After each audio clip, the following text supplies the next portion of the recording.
Shut Up, Let's Talk contains some rad but heavy language and adult themes and may not be suitable for audiences under 18. Viewer discretion is advised.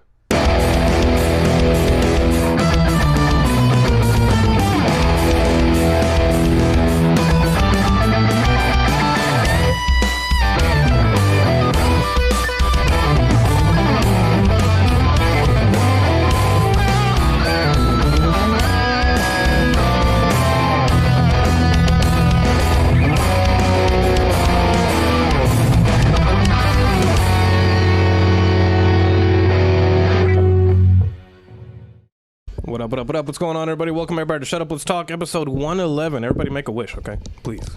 Joined along here with Dominic DeLaney, man. How's it going, brother? How are you, man? Good, dude. I'm happy to be back home. Good to have you, man. I thought there was a beer behind this thing. I was reaching for the wrong thing.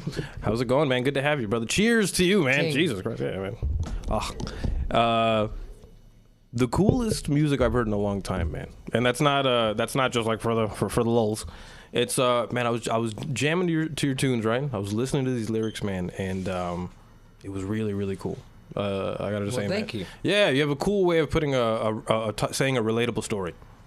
I appreciate that. Yeah, a lot of my writing is kind of like, obviously, like very autobiographical. Right. But I try to always think that people can relate to some of the things that I write about as well. So, absolutely, man. And my cool, bless you.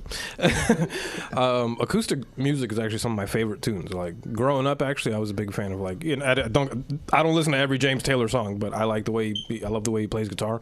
I love acoustic guitar since I was a kid. You know, they just have this sound and.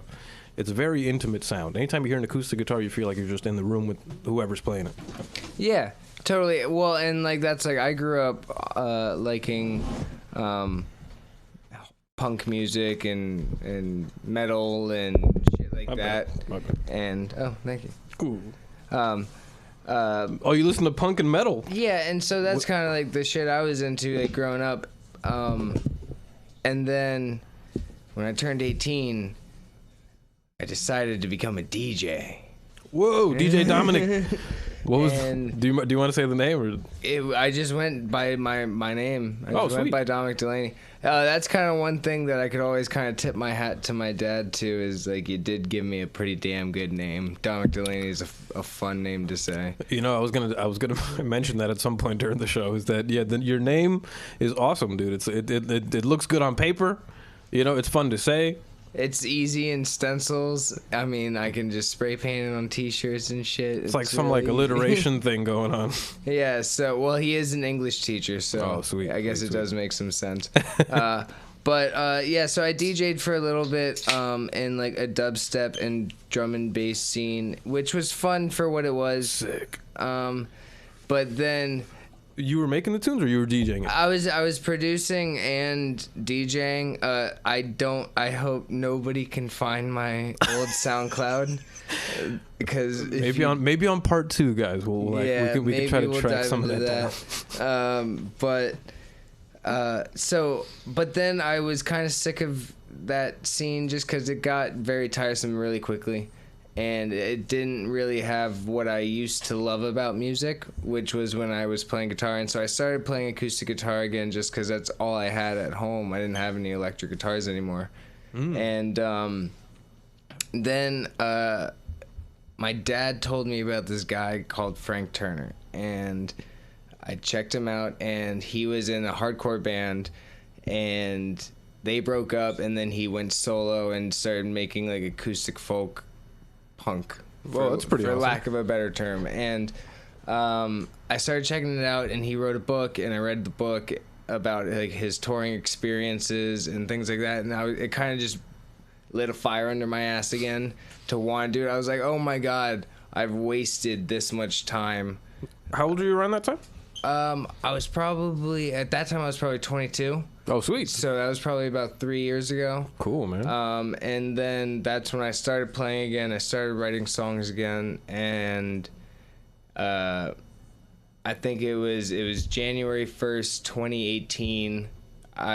My resolution Like my drunken resolution at my friend's house was the best ones. It was like, I'm gonna play 100 shows this year, and then I went out and I did it. Hey, there you go. And see, that's somebody who followed through on their resolution. Yeah. Learn from Dominic tonight. And so then this past year, I did dial the show number back. I hope that's because I was expecting the quality of shows to be better. Okay. And I think they were. Yeah. And then we just got back from a 10-day tour around Florida, which was. That's pretty epic. So much fun. I mean, and I have so many friends that always ask me, like, well, how do you tour, man? And like, you email people. You email as many people as you can find. You get out there, right? Yeah, absolutely. Yeah. And you just find, I mean, you're going to play some crappy shows. You got to understand that. You need to understand that you're going to play some shows that maybe 1 or 2 people come out. But the next time you're in that city, those 1 or 2 people are going to have told 5 of their friends, like, hey, these guys are awesome, come check these people out. Yeah, the word of mouth is the most effective. Oh, look who came to brighten everybody's day. Hi, Mama. Don't bite me, please. Yeah, bro, the cat is arrived. Don't pet him like that, then. That's so funny, man. I've been thinking about trying to find some sort of like, a bunch of clips of the cat ruining the show, and then I was, or like, messing with everybody on the show. And you gotta have like a yearly compilation of the cat, of cat videos. Cat interrupted. Yeah, look at him, such a troll. He's been sleeping in the sink for like a week. He loves it. He's obsessed with it these days. That's like, we were gone the last day of the tour. We were in Key West. It was just me and Caitlin, my fiance, and our cat likes to drink from our sink. And we've been going through this, dude. Her parents, I guess, would like refuse to turn the sink on for this cat. And so we got back, and this cat was looking at us like, look, motherfuckers, give me some water. Turn on the fucking I don't care that you're home. I just want water. That is so funny, man. That's hilarious. And they do that, man. The cats have learned the art of guilt. Oh yeah, absolutely. And how to manipulate it and put it into your life and make you feel guilt. My cat is spiteful as hell. He is spiteful as hell.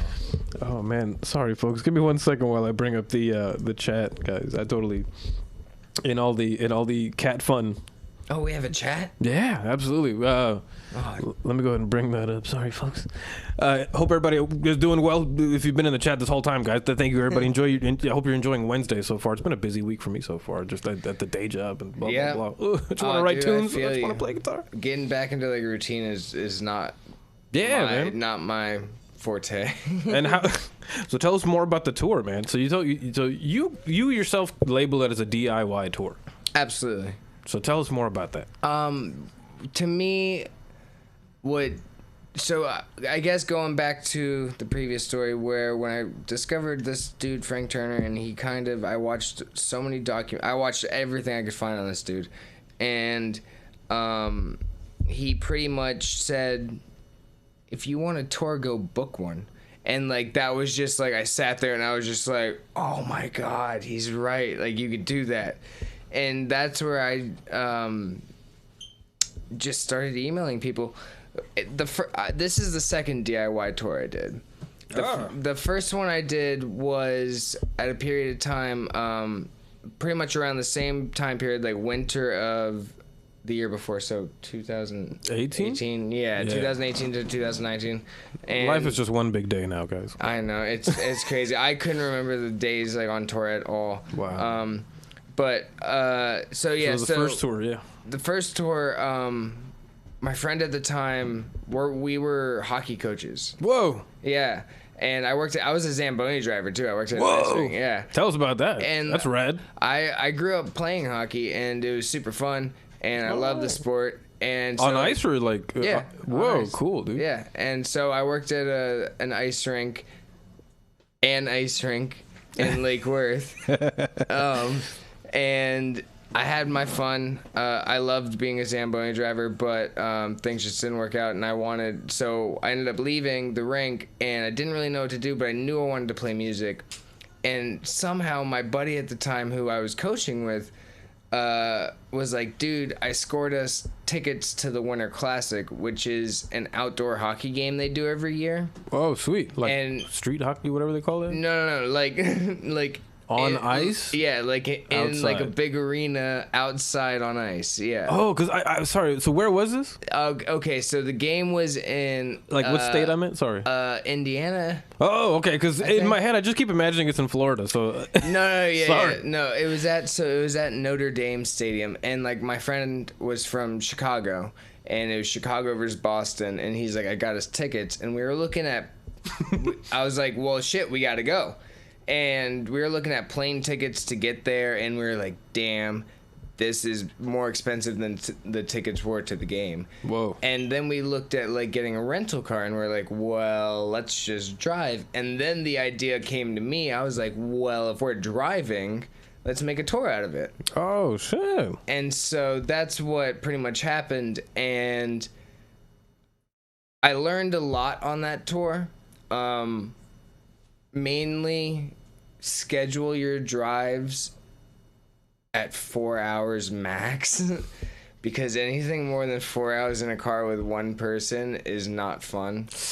It just becomes, especially when it's day after day. And like the first tour I did was 2 weeks. This one was 10 days, and we had a break at home. Oh, okay, cool. So we planned this one a lot better. And That's a good think, plan. I think that's just something I learned on the first tour. Right.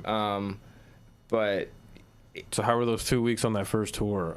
Maybe not cold. Really Really, cold? really cold. Oh man. So are you originally from Florida then? I mean, I remember you said Lake Worth. You mentioned, right? Yeah, Lake Worth. So, and How was that dealing with the cold, man? well, I mean, I grew up playing hockey, so like I had gone to cold places before for hockey and whatnot. Oh, so you went like on a.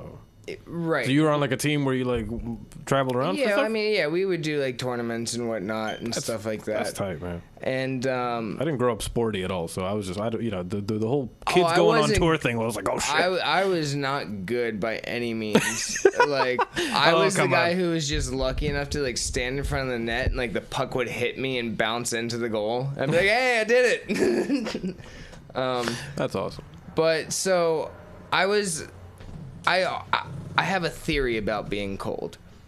My theory about being cold is I would much rather be cold than hot because I can always put more clothes on. True. If I'm butt ass naked and I'm still sweating balls, I'm hot. There's nothing I can do about Yeah, it. it's true. You're just like cooking, right? It Yeah. sucks. Yeah. And so you could always put more stuff on. And so the funniest thing is like I don't own any winter clothes. And so I borrowed my fiance's dad's like jacket from like straight out of 1988. This thing is like bright purple with teal stripes. Like, Oh yeah. oh my god, I stood out like a sore thumb. It was fucking. That's a good looking sore hilarious. thumb though. Hey.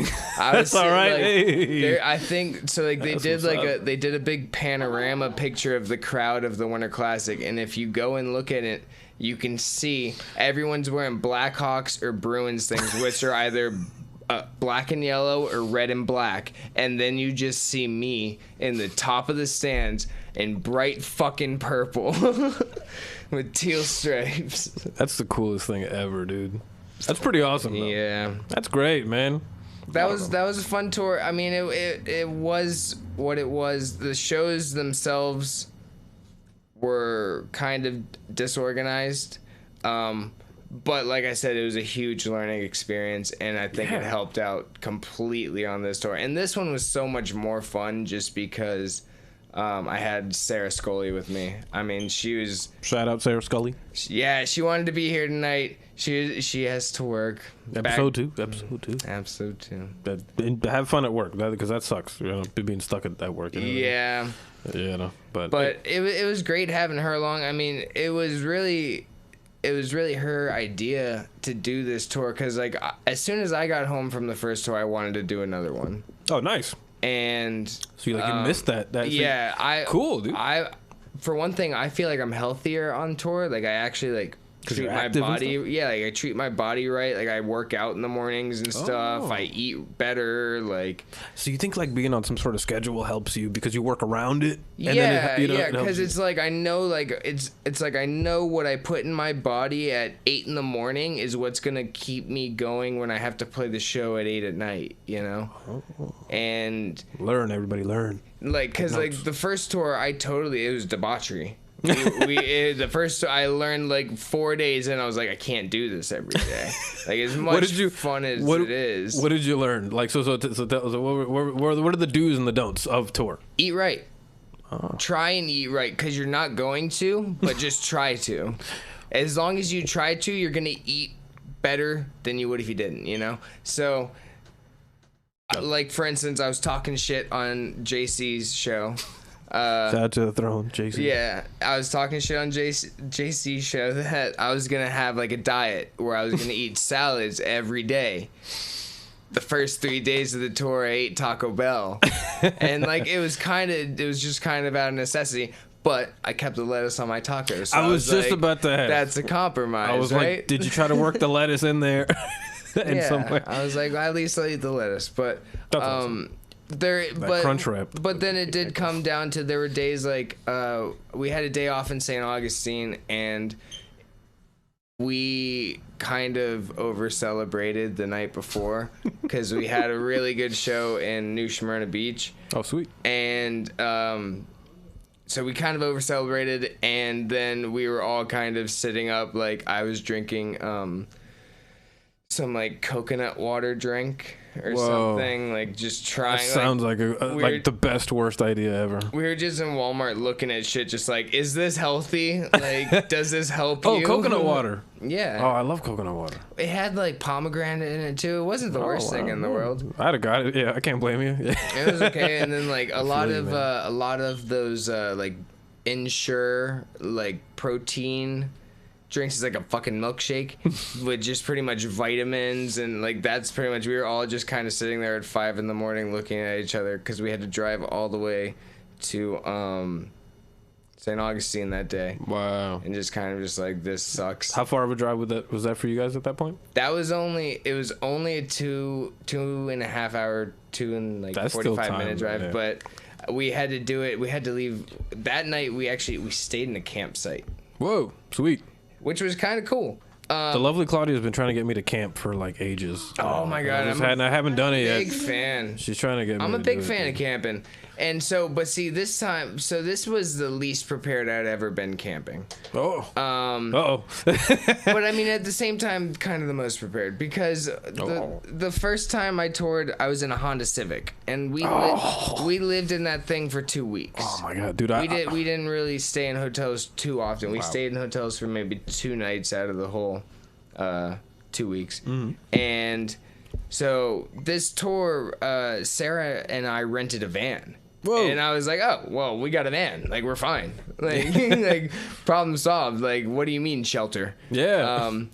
And so... How did that go? It was cool. Well, the first couple nights we were actually close to my mom's house, and she was like, oh, well, don't sleep in the van, retard. Like, get in my house. I got, like, extra rooms and shit. Awesome. And I was like, okay, cool. We'll stay with you for a couple nights. Shout out to Mom Dukes for hooking it up. Yeah, she was cool, and she got me a Kindle, which Sweet. I'm loving. I've been reading a lot lately. Nice, man. So, what a cool mom gift. yeah, that was really cool. I didn't think I'd like it. I like my books. Like, I like a physical book, but I kind of like it, so. Are they built differently so that your eyes don't get as tired or something?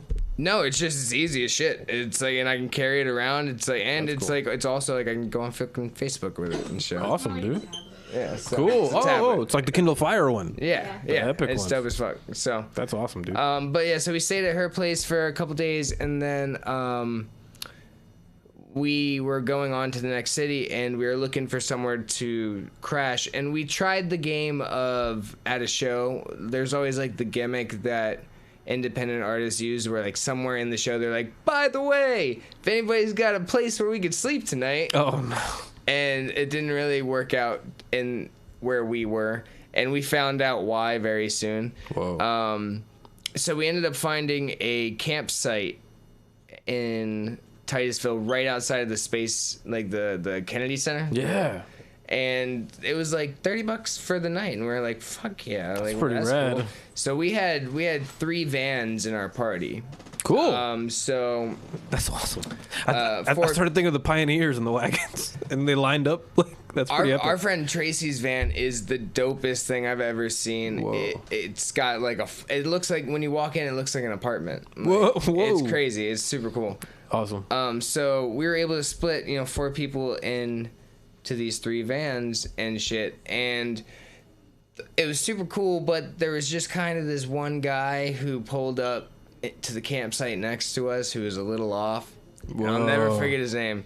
John. I hope you're watching this. John. What did you do that night, John? This guy, so he started like coming up to us, and he was like, "Well, I got you guys an extra tent if y'all need it." And I'm like, "Thanks, man, but we've got our sleeping arrangements. We got vans." And he was really persistent on us sleeping in this tent to the point where I'm not a very confrontational person. Yeah. So I kind of started to look at the group kind of like, somebody tell this man I don't want to sleep in this tent.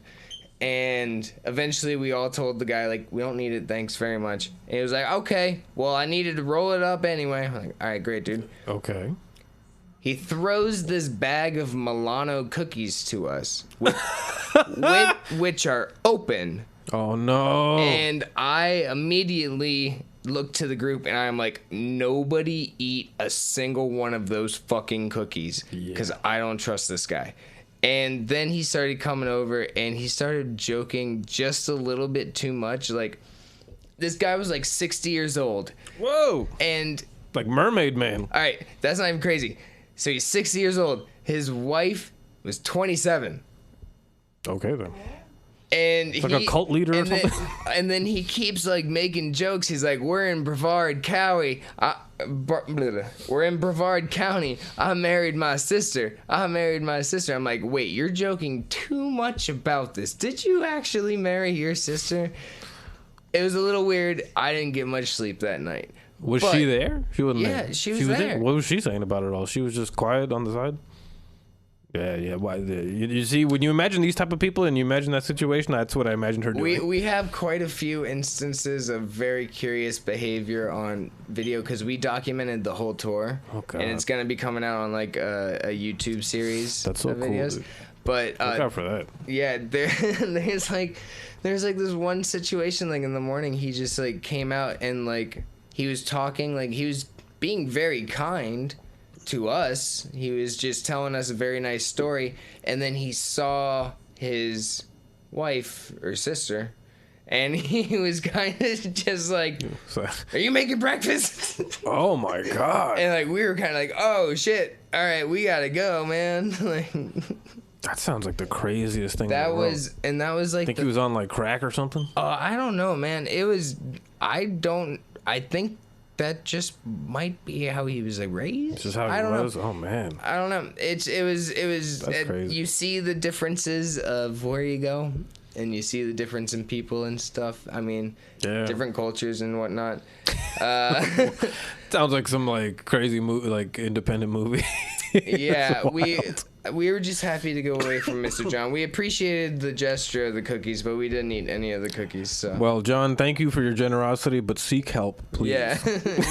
Seek help. And divorce your sister, man. Right. Find the nearest hotline and call, my friend. Call. Dial now. Oh man. Anyway, tour life, man. That's pretty awesome, man. So how do you deal with the hygiene situation? Like if you're sleeping in the car, like how do you get those showers? That's pretty epic. This one, in all honesty, this tour I was so much cleaner than I was on the first one.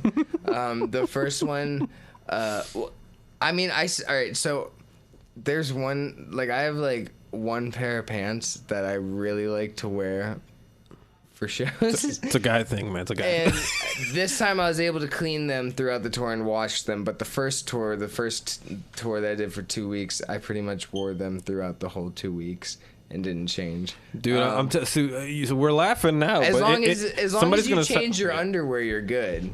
Somebody's gonna be selling them on eBay soon. Watch. And so, but this tour I was a lot cleaner, and like we had a hotel in St. Augustine, so we had like a shower, and so like I had like a toiletry bag and whatnot. But even then, when we didn't have places to stay, for one thing, have you ever heard of a pilot? Like that's I guess what it's called, like a pilot. It's like a pilot light. No, it's like a pilot. Like it's like a truck stop. No. Okay, so if you or a Flying J. Okay, these are truck stops, and I had never heard of these either. So, wow. On the tour, our friend Tracy was telling us about these truck stops, and pretty much you go there, you can park there overnight for free, and then you can go in, and for like $12, or if you have like some sort of card like cheaper, you can get a shower. Like they have showers there for truckers and whatnot. Sweet. So we would use that. Cool. Yeah, that was handy. We did that a couple times, and then also I'd never heard of this either. They have dry shampoo. It's like a spray. Oh, I've heard of the legend. Yes, I've heard the legend. I tried it. I like it. How was it? I like it. My hair was soft.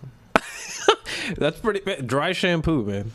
Dry shampoo. I gotta try that out. At baby wipes. Lots of baby wipes. Baby wipes. One of the best inventions since sliced bread. There are many baby wipe showers on the tour for sure. Baby wipe showers. I love it, man. That's pretty awesome. I mean, but you know what? That's how it is, though, man. And I think that's pretty amazing. Is making those stories, making those moments happen in your life, because these are like those memories, man. Life is extremely short, and what I like about you and your music, and or just you in general, man, is your attitude, man. You got a good attitude, bro, and that's extremely hard to find. That is what sets most people apart from successes and failures. Yeah, I believe so. I think that's one of those missing. Well, thank you. That's very nice of you to say. Well, it's thank you for being that way, because when you see people like that, it makes you want to work hard as well. It's a contagious thing, and it's a good. Yeah, it's good. It's good. That was why, and like that was one of the things of touring with Sarah was the tour. She came up to me and she knew I had done the other one, and she was kind of like, I want to do one, and I said, I'm game. Let's go. Where do you want to go? And she's like, well, let's just do Florida. And I was like, okay, that's cool. It turns out, at least for me personally, scheduling a tour in one state is harder than it was for me to schedule 2 weeks across the country, because if some place in Chicago said no, well, I'm just going to look a little bit south of Chicago and someone will say yes. Awesome. And so I'm still playing an Illinois show. I'll label it Chicago. I don't give a shit. Same. Close enough. Yeah, exactly. And so it's a lot easier to do stuff like that than it was to be like, okay, well, there's only so many markets. You don't really want to be within, in my opinion, you don't want to be within like 45 minutes to an hour of where you just last played. You want to be at least that far, if not further, because there is a thing, like what we want to do is kind of create a sort of cycle of this schedule where we build people who like to come to these shows over time. And there is something that is called saturating the market. Okay. Which is pretty much like, for instance, I have a ton of home shows coming up. Most of my friends will probably come to them, but at some point it comes like, oh, well, why am I going to go see Dom tonight? I can go see him tomorrow night a couple blocks down the road or something, Right. So that's where it's important. If you do want to pursue music, you have to get on the road, because you need to spread out your range because of oversaturating the market. That way, when you do come home, not only do you have like an awesome homecoming show like we did, but then you can start setting up another schedule where it's like, okay, now I'm going to spread that market a little further, and see what else I can attain from just being on the road. Much. I think traveling is one of the most. I think if you're a musician and then you love to travel, then you're okay. You're set. That makes a lot of sense. Just keep working on it. If you don't like to travel, then it's kind of good luck, right? It's gonna be rough. And I was gonna say that as like a fulfillment thing, you know, it's probably better to go to different states and experience different areas and different cultures and places. Yeah. Then you come back and there's more stories to tell, and it's Yeah. it's a great thing. Well, for me, it helps, like, definitely creatively, like if I was in a rut or something, you know. I'll just keep it there. I'll just keep it there. Thank you. Thank you. If I was in like a writing rut or anything like that, like on the road, it was nice because for one thing, you're kind of forced to find alone time. There would be plenty of times where Sarah and I, or even my friend on the last tour and I, would pretty much just look at each other and be like, don't talk to me for like the next 2 hours. And maybe just put headphones on or read a book or just do something or write. And so that's what helped me. And like a lot of the songs that I wrote, a lot of the songs that are going to be on my next album were written on the first tour and this tour. And it's just weird because the more you see, the more you experience and want to reiterate that to other people. Yes. You want other people to kind of be like, hey, look, you can do this. That's kind of my whole thing, is that's like, as I was saying earlier, like so many of my musician friends are always like, well, I want to do a tour or something like that. I'm like, then do it. Like you can, like, you what's can do stopping it. you? Yeah, nobody is saying you can't. And like I understand, like, you know what, if you've got a family, if you've got a mortgage, if you've got stuff that you are financially responsible for and stuff like that, I understand. But what you are responsible for whatever you make out of this life. I agree. And any time that you spend doing something that doesn't make you happy seems to me to be time wasted. I'm with you on that. It makes complete sense, because if you're not willing to go out there and spread yourself out, you know, I think a lot of people, technology has kind of not helped in this way, but a lot of people have gotten, not lazy necessarily, but I think they've gotten brainwashed into thinking that, you know, you sit in one spot and then you put it out there digitally and then they'll just come to you. Yeah. Which is understandable, because it happens once in a while, but not, you have to do your part too. Right. Well, and like I have a lot of friends who, like I was saying earlier, some people are great musicians. They'll always be bedroom musicians, and that's okay. Yeah, for sure. As long as making that music makes them happy, that's okay. It doesn't really give a shit what anybody else thinks about it. But I do have multiple artist friends where they want the glitz and glamour and fame of being a big musician, you know, but they just want someone to come knock on their door with a contract. And it doesn't work that way. You have to buck up, do the work yourself. Yeah. And that's where like the whole aspect of like the DIY tours is like, I wouldn't be able to tour if I was waiting for a booking agent to be interested in me, like, and to be taking your money too, because it costs. Yeah, those things right. cost. Exactly. I wouldn't, and like that's like the last tour we just came back with profit. And cool. Like, that's something like, you Cheers know. to that, man. Hey, that's big, dude. That's rad. It's something like I'll be blatantly honest with anybody. Like, yeah, it's not a living wage what I just made on this last tour, but I was told my entire life that you'll never make money playing music, and I just came home with money in my pocket from a 10-day trip. So proved them wrong automatically. Yeah, that's pretty well. Congratulations on that, man. Thanks, and like I said, good attitude. It all goes in line with that. You know what I mean? You have to have. Some people do wait for a good day. You know, I've known a lot of people that are like, just pray, man. Just pray for good days. And I'm like, no, dude, why don't you stay? I mean, there's nothing wrong with that too. You can do that too if you want, but at the same time, get up and do something too. Like, it takes two hands to clap. Yeah. You don't just. Takes work. Yeah. And that's where it's like, it's also like, I learned through these shows that I'm not a fully formed musician by any means.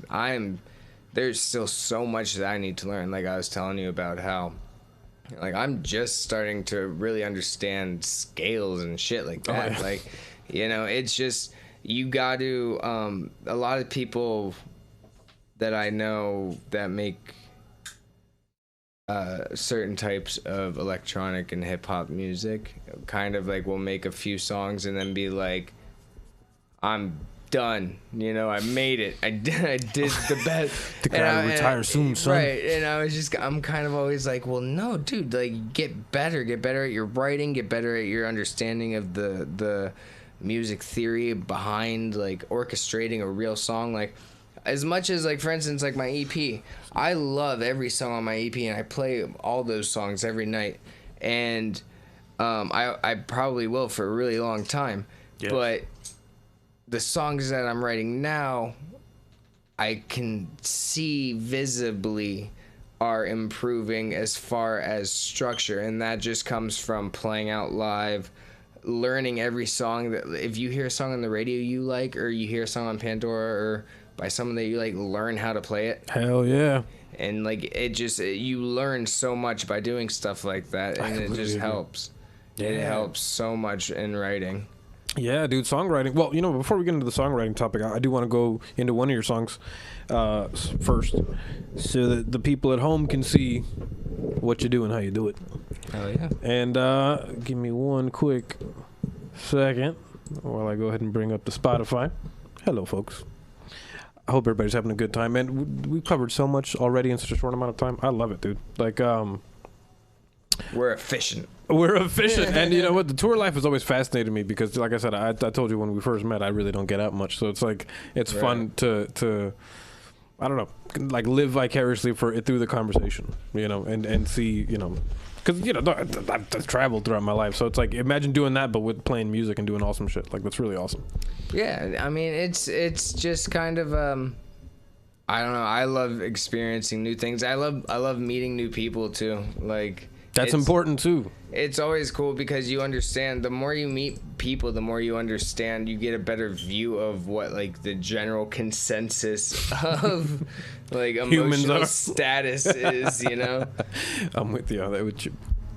You know what? That's an inspirational topic right there. So first, I would like to get into This House. Okay. Off the Chubby EP. Yeah. I think it's a really great tune, man. It's one of the, you know, I was going over the EP, and that one really stuck out to me. That song has most of these songs on the EP have a backstory. This one,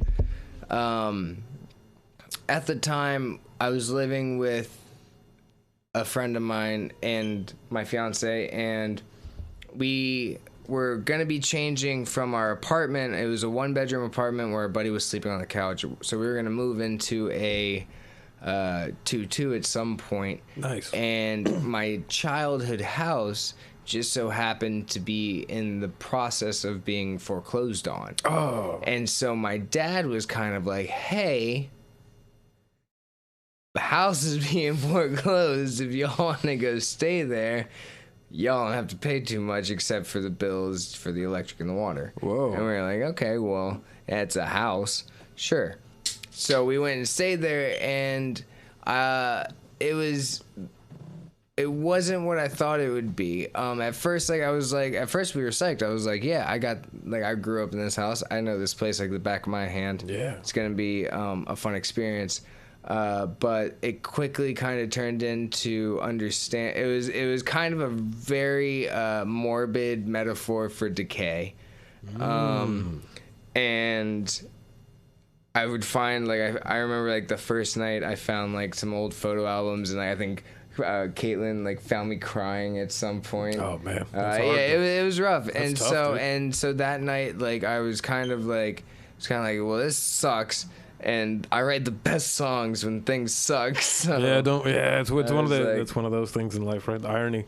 And so that's kind of where I took this song, and, like, I remembered all these experiences that I had, and, like, I remembered, like, yeah, I got arrested in middle school for having weed, and like I just remember sitting in that house like, god damn, I got it.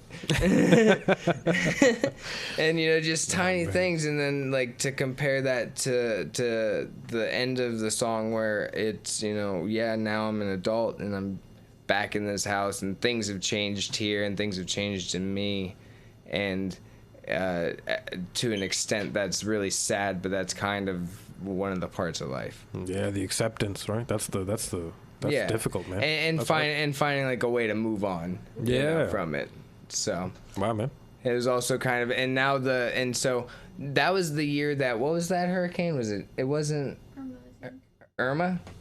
Yeah, so Hurricane Irma hit that year or something, and I was dead set on like, fuck y'all, we're staying in the house. Oh yeah, the world was gonna end that day. We're staying in the house. Yeah. And my fiance was like, no, we gotta leave. We gotta go to shelter or something. Yeah. And I was like, fine. We came back, and about this 40-foot oak tree, or big ass fucking tree, fell straight through the master bedroom. No way. Just cut it in half.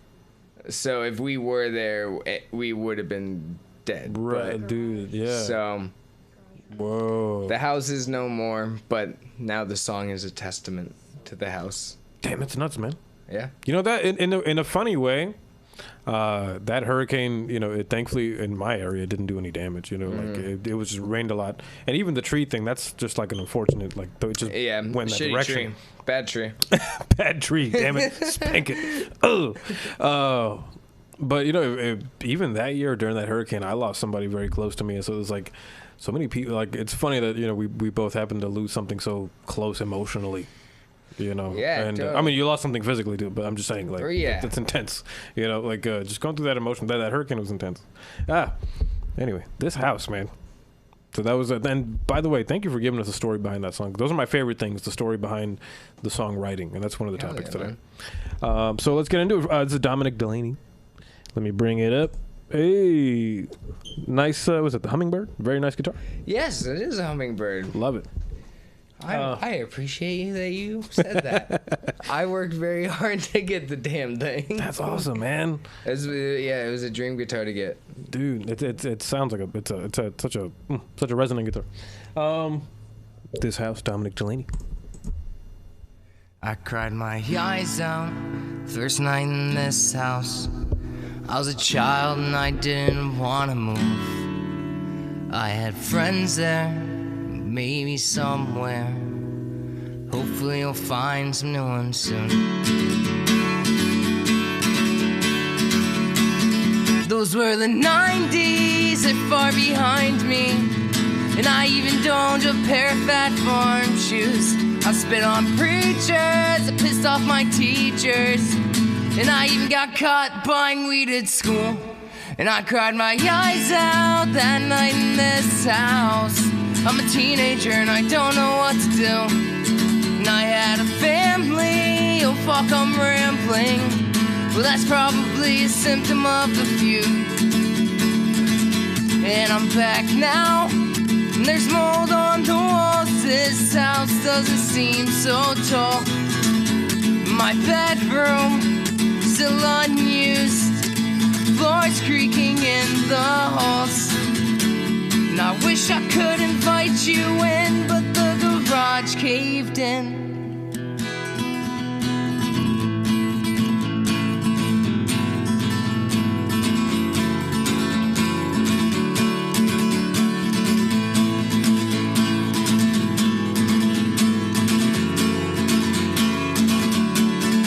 I cried my eyes out last night in this house. I'm an adult and I don't know what to do. And I'm feeling lonely, and so my only option is to sing these songs for you. So I'll sing these songs for you.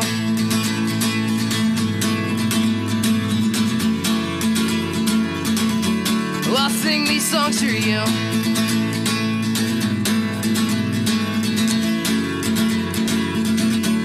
I'll sing these songs for you.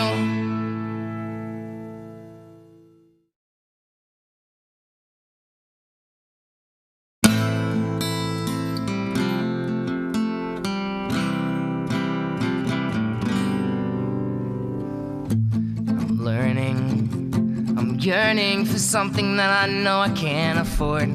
I want more. Whiskey, but I couldn't find it. You want whiskey? Yes, please. Can you bring 2 shot glasses? Please, and thank you. Love you the most. Good story. the most ever, all time. Hello, folks.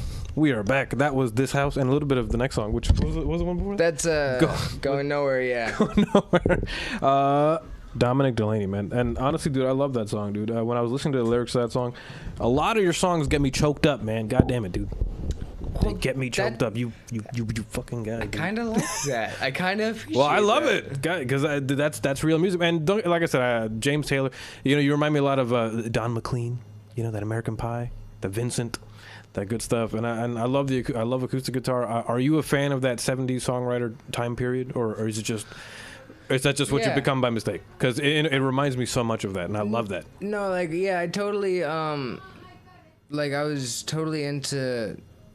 I remember my mom got me a Neil Young Greatest Hits CD, and I remember just sitting with that and being like, holy shit, wow, these are stories, these are, I can relate to them. I can go up to my friends excited and tell them hey, this song has this amazing story, you need to listen to it. And that's kind of what got me. And then I was kind of late. I think just by date of birth, I was late to the party when it came to Johnny Cash, Oh, but, yeah. I haven't gotten deep into it, but he's great. Johnny's writing is very, Thank you, my love. Oh, whiskey just happened. No, I haven't drank whiskey in quite some time. Especially I haven't taken a shot in quite some time. So cheers. All right, cheers to you, man. Cheers to your cheers to the 188th show that you've done. Thank you. And 12 more to 200. Yeah. Cheers to your DIY tour, part 2. Yeah. Definitely gonna and do it again. to all the good songwriting, my man. Cheers. There you go. That's whiskey. So got into Johnny Cash, and then other things I did listen to a lot of Pink Floyd, Black Sabbath. My dad was a big metalhead. Whoa, sweet. And so does he play music? Sorry. He did play guitar. Whoa. Growing up, I wasn't allowed to touch his guitars for a really long time.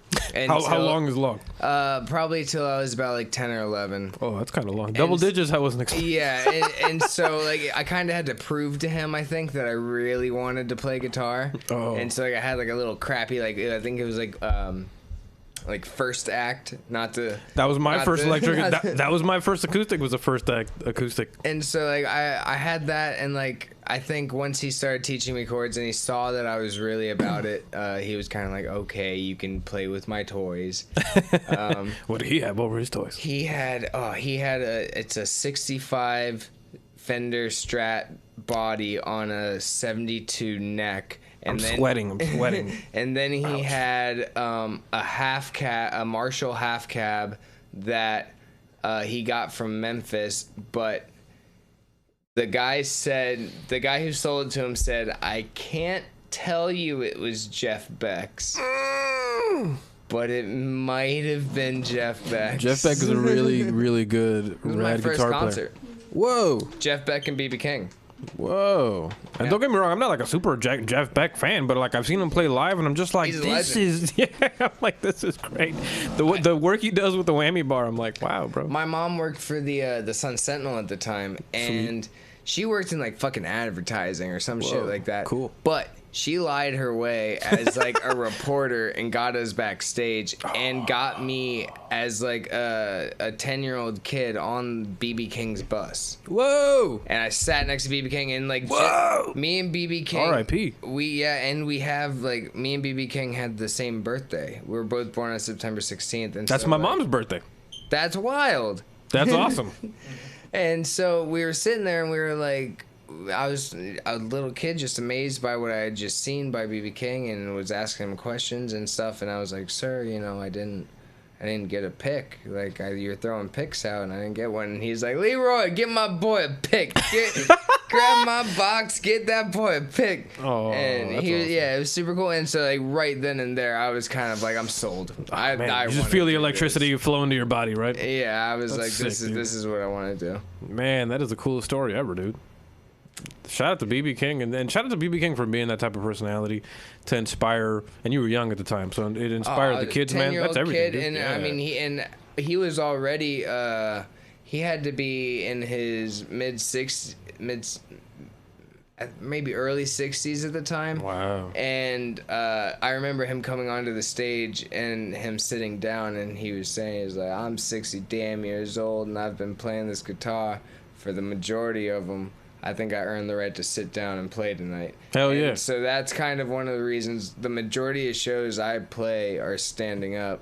I really only play. I did have some back problems on this tour. Oh, really? So because of playing or other things? Or just kind of beating the body up. There was like in St. Augustine, I played the first song and I was standing up, and just something didn't feel right in like my back, and there was somebody, like, we always have like a stool next to the stage in case we need it. Yeah. You know, in case like for whatever reason you twist your ankle and you're like, oh shit, I gotta sit down. But the show doesn't stop. Attitude, folks. Attitude. That doesn't happen. Inject that attitude into yourself. And so I felt something wrong in the first song, and it was like a stabbing pain in my back, and so I kind of like immediately just kind of like looked at. Made me want to sit straight. I looked at our friend, like, kind of who was coming along with us on the tour, and I was kind of like, get me that fucking chair right now. Yeah. And so they brought the chair over, and I sat down for the rest of that show. But like that's where it's like. Were you? Well, obviously, are you okay now? Yeah. I mean, back problems for me at least have become kind of borderline normal. Damn. I mean, what helps? Do you know? Stretching. You do that now? I do. That's where it goes to where I was saying I'm a lot healthier on tour. I realized. Yeah, you're not chubby. I realized how important stretching is. Like, we were on. Sarah's partner Allison was with us, and she is a roller derby girl. I don't know if you know what roller derby is. Fuck yeah. Okay. Hell yeah. That's crazy. That's tight. So she's a little fucking badass. They got the elbow pads and all that. Yeah, and so I used to watch a show about that. She kept getting messages from her coach like, hey, I know you're on vacation, but you better be working out. And damn. So she would be working out, and like I'd be sitting in bed just like, I feel bad. And she would be like, no, you need to work out with me. And so like she showed me like she was just doing like just basic core workouts and stuff like that, and different stretches and whatnot. Cool. And I mean, it literally, it helped right away. Like the rest of the tour, I was fine. Sweet. Dude. I feel fine now. I've been stretching. I stretched today. I've been healthy. Well, I can tell you, you know, like at my job, I walk all day, and you know what? I will tell you that the days that you stretch versus the days that you don't, you will see and feel a difference. When I see you, you'll feel a difference.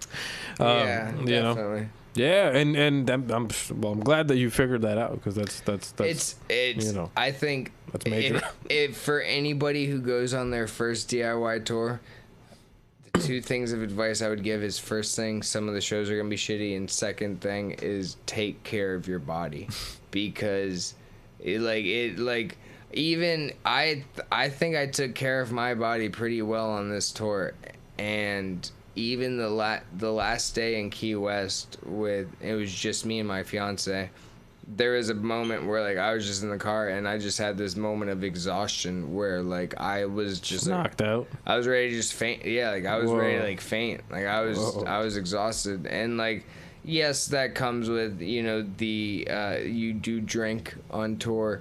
You do, you know, if you're a pot smoker, you smoke pot on tour. Never heard of it. You know, you do stuff like that.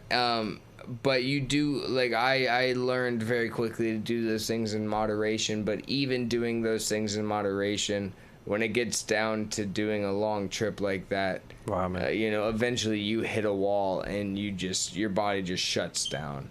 Like, Jesus. It just needs a break. What's the longest time you've had to drive so far? Because to me, dude, and before you answer that, sorry, a little backstory. You know, you mentioned the Honda Civic earlier. Right. Around 2010 or so, we had a little family business thing going on, and shout out to my stepdad. But this guy was, I don't know what the fuck he was using to think from, because this guy just had no plans whatsoever towards this thing, and we were driving 10 hours at a time, 12 hours at a time, not planning it, and it was in a Civic. Packing your whole life into it, which is like, tiny, bro. Yeah, man. And what's really funny about that? I've had I've had like a Civic phobia since then. I can't buy a Civic because I'm just like, it's not big enough. I'm just like, I need more room because of those trips. And thankfully now I have like a bigger car, and I love the space, man, and because of those trips, man. So anyway, going back to you, it's like, how did you deal with those long trips, bro? And what was the longest trip? The longest trip I think was, okay, so we were in Dayton, Ohio, and we were going from... It's far. Yeah, we were in Dayton, Ohio, and we were going to this tiny, tiny place in Indiana. I don't even remember what it was called, but it was a tiny place in Indiana, to the point where we drove by it, and my buddy at the time was kind of like, "Hey, we're not stopping here." And I was kind of like, I agree. And so, oh man, we ended up not stopping there, and it was sorry, not to cut you off, brother, but why did you not stop there? It was kind of very like it looked like the place from The Shining. I'm one of the 5 people on the planet that's not seen it, but You've never seen The Shining? Okay. I've missed out on so many It movies. looked literally like Goddamn. it was this place in the middle of fucking nowhere, and it looked nice enough, but nobody was there. Oh no. And then like it didn't help that like on like the tiny road driving up, we saw like this lady come out of her house and start beating this guy. Whoa. With her like sandal and shit, and like we rolled the window down because we were like, this is interesting. World star. Somebody in the background. We're like, we need to figure out what's going on here. We rolled our window down, and she was like yelling about him cheating on her or something. Oh no, it's like Red Dead Redemption. Yeah, like... and we were just like, so that's happening there, and the show's supposed to be happening there, and we just don't know. Did you skip it? So, we skipped it, and my buddy looked at me and he's like, it's 4 hours to Chicago. And so that would have made our total drive to about 12 and a half hours from. And so, how was it, man? worth it. It was New Year's Eve. Whoa. And we made it in time because we hit a time zone. So we dropped cheat code.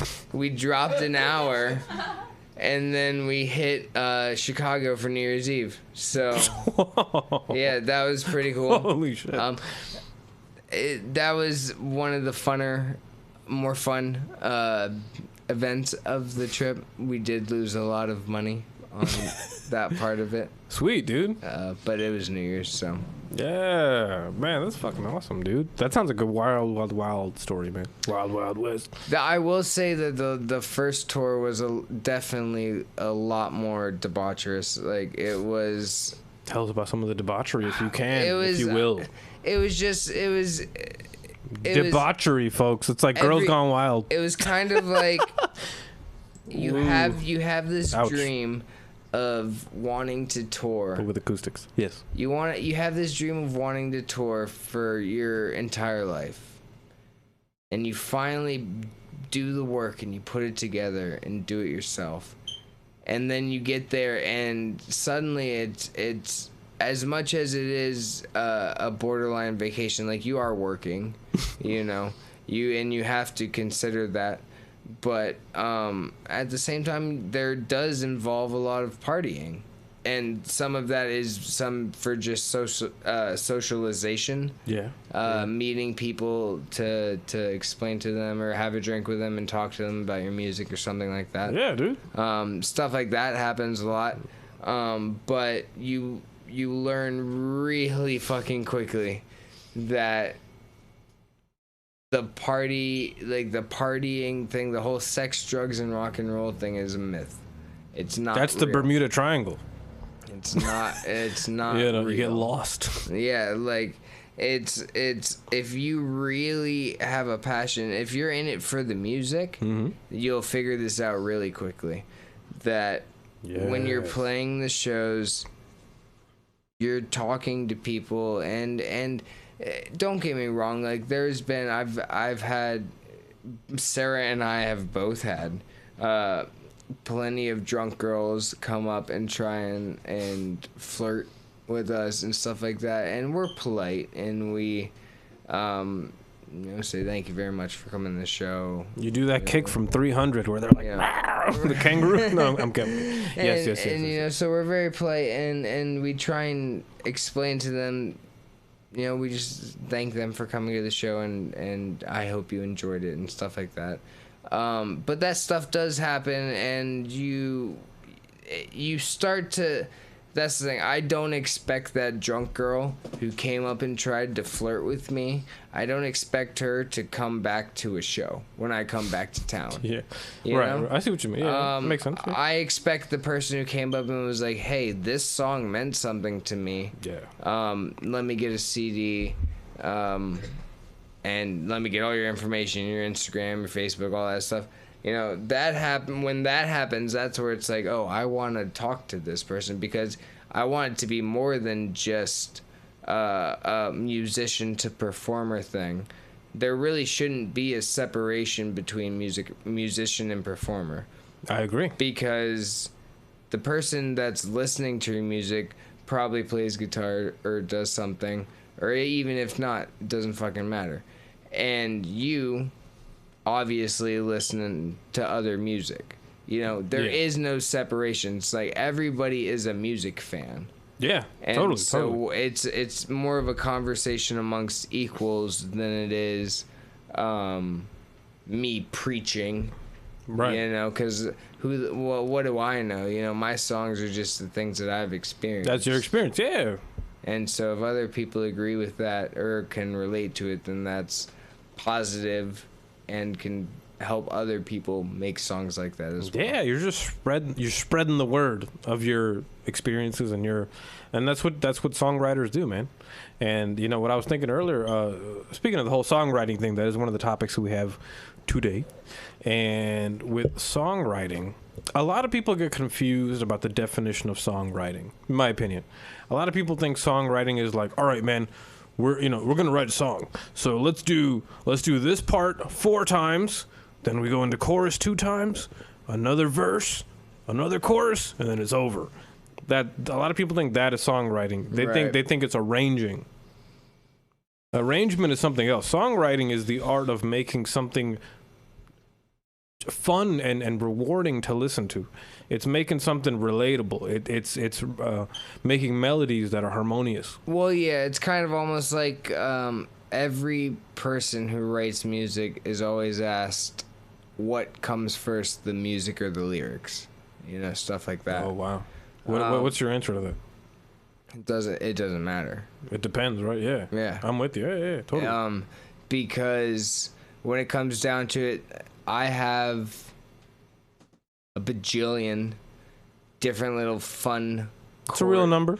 Yeah, chord little sequences that I can play on guitar that I would love to put in songs, and then I have a whole bunch of little phrases that I have written down that just came to my mind. And like eventually when it comes to a songwriting process, what I do is I sit down and I look at all of them and I'm like, well, that can go with this and that can go with this, and I puzzle it together, and sometimes that's how songs are made. But sometimes you have like the holy grail where you sit down with your guitar and you're like, oh my god, I found something, and then you write the whole song right then and there, and it's done.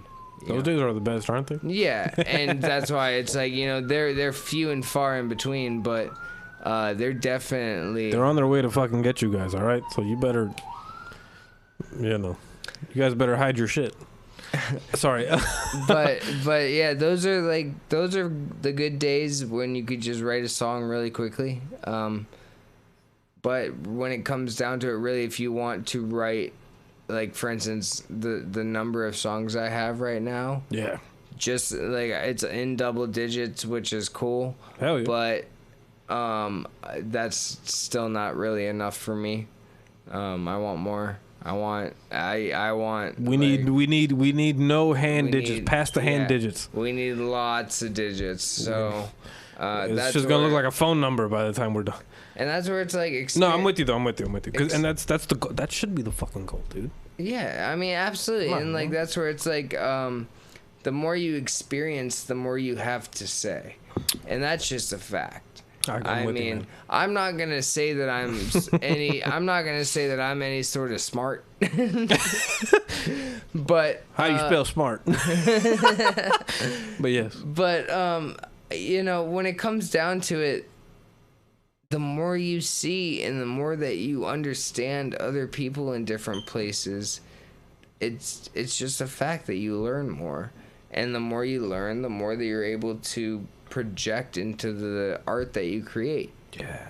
And so that's one of the most important things to me, and so that's why I think that like traveling and musicianship is kind of hand in hand for me. I'm with you there. So what about people skills?